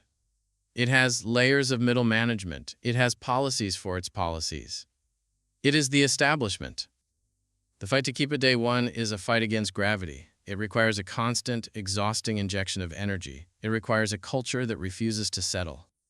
This is why the meetings in the towers above are so strange. If you walk into a conference room in the Day One-inch tower, you will not see a PowerPoint presentation. Jeff banned them years ago. He believes bullet points are the enemy of thought. They hide complexity. They allow for hand-waving. Instead, the meeting begins in silence. Complete, heavy silence. For the first 20 or 30 minutes, everyone sits at the table reading a 6-page memo. It is a narratively structured document. It must have sentences. It must have verbs. It must have a logical argument. The sound of the meeting is the sound of turning pages. It is awkward for new employees. They sit there, nervous, watching the executives read. They watch the senior vice president scribbling notes in the margins with red pens. They watch Jeff, his eyes scanning the text, looking for the flaw, looking for the weak assumption. This ritual is designed to force clarity. You cannot hide behind a flashy slide in a memo. If your thinking is muddy, the text will reveal it. When the reading is done, the interrogation begins. On page 3, paragraph 2, Jeff might say, "You claim that the customer wants X. What is the evidence for that? Or is that just an anecdote?" It is a culture of intellectual combat. It is not nice. It is not collaborative in the soft sense. It is a crucible. And it is exhausting. The burnout rate at Amazon is legendary. They have a leadership principle called deliver results. They have another called bias for action. There is no principle called work-life balance. The joke in Seattle is that Amazon hires the smartest people in the world and then burns them as fuel to keep the flywheel spinning. Jeff knows this reputation. He has argued that people don't want balance, they want harmony. But as he stands in the spheres looking at the rubiginosa tree, he knows that the machine consumes. The scale of the company has brought a new kind of enemy. It is no longer Barnes & Noble. It is no longer Walmart. It is society. The sheer size of Amazon has made it a target. The brown boxes are everywhere. They are piling up in the recycling bins of every neighborhood in America. The trucks are clogging the streets. The cloud is running the government's data. People are beginning to ask questions. Is it too powerful? Does it pay enough taxes? Is it destroying small businesses? Is it a monopoly? The underdog narrative is dead. You cannot be the underdog when you own the stadium. Jeff feels the shift. He sees it in the newspapers, the Washington Post, which he now owns personally, a purchase that further complicates his relationship with the world. He sees it in the tweets of politicians. He sees it in the graffitied protests on the construction sites in Seattle. Tax Amazon, the signs say. He is the richest man in modern history. His wealth is a number so large it becomes abstract. It ceases to be money and becomes a measure of economic distortion. He retreats more and more into the high-level strategy. He is less involved in the color of the buttons or the negotiations with publishers. He is thinking about centuries, not quarters. He installs a clock in the chaotic heart of his empire, not a clock on the wall, but a clock in a mountain. Far away in the desert of West Texas, inside a hollowed-out mountain, construction is beginning on the clock of the long now. It is a mechanical clock designed to tick once a year. The cuckoo comes out once a millennium. It is designed to keep time for 10,000 years. Jeff pours nearly $50 million of his own money into this project. Why?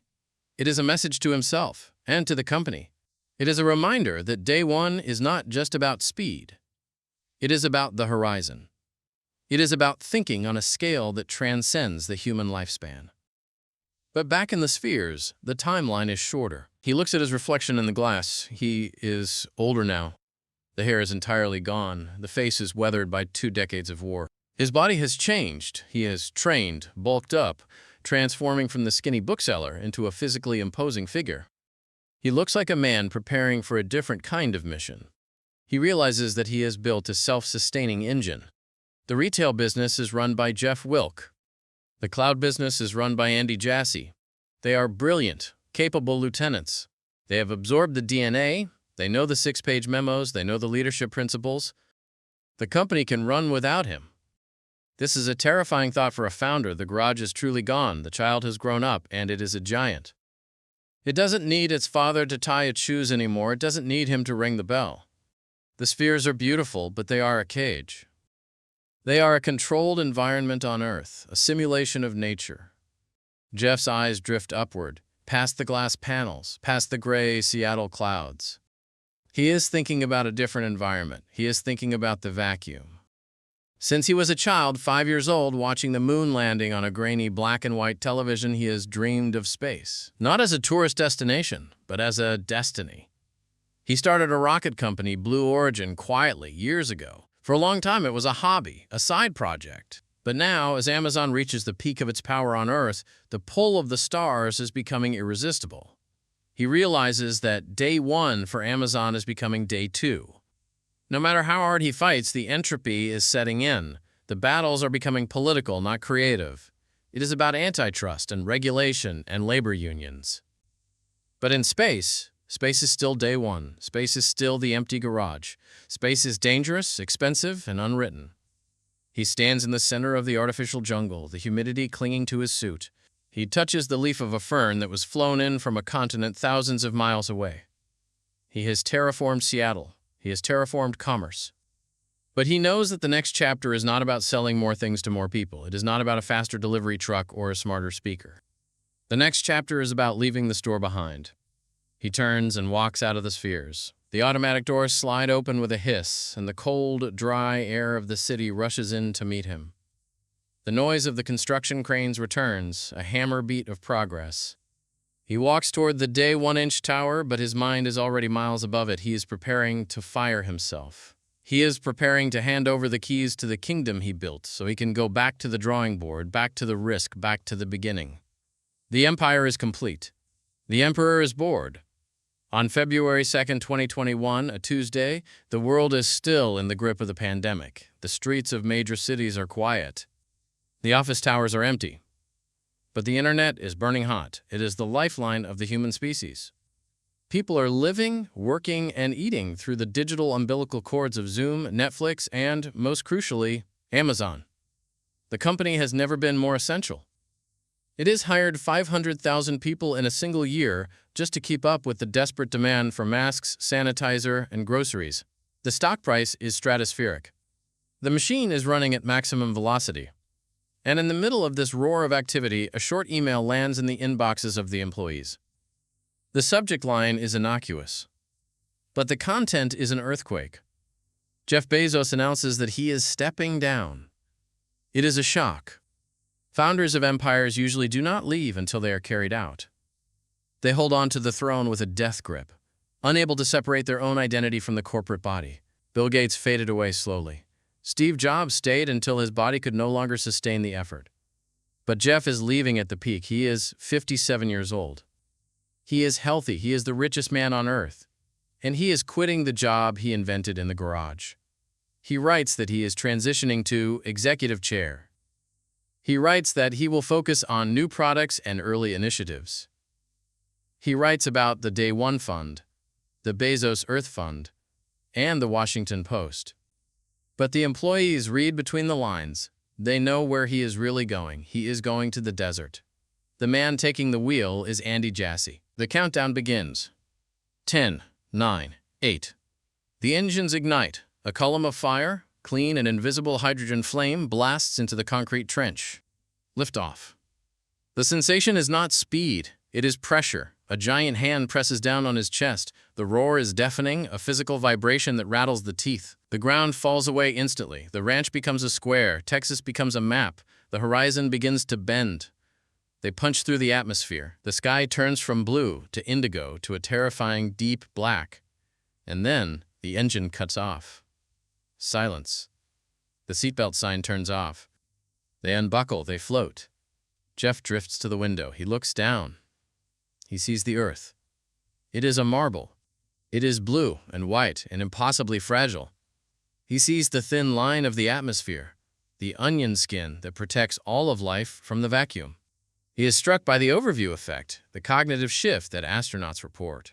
He realizes that the borders are imaginary, the politics are invisible. The supply chains, the warehouses, the data centers, the trillions of dollars, they are all down there, microscopic and insignificant against the backdrop of the void. He flips a Skittle into his mouth in zero gravity. He laughs. It is the laugh of the younger Jeff, the loud, startling honk of joy. For 3 minutes, he is a boy again. He is not the CEO. He is not the villain of the labor movement. He is not the hero of Wall Street. He is just a human being floating in a tin can, staring at the infinite. "Best day ever," he shouts into the comms. The capsule begins to fall. Gravity returns. They plummet back toward the desert, the parachutes deploying with a violent snap. They land in a cloud of dust, retro rockets firing at the last second to cushion the impact. The hatch opens. The desert air rushes in, hot and smelling of sagebrush. Jeff steps out. He is sprayed with champagne. He hugs his mother. But the look in his eyes has changed. He has seen the blue horizon from the other side. He has confirmed his hypothesis. The garage is too small. The planet is too small. He drives away from the landing site, leaving the Amazon he built in the hands of the operators. Back on Earth, the machine continues to hum. It is evening in America.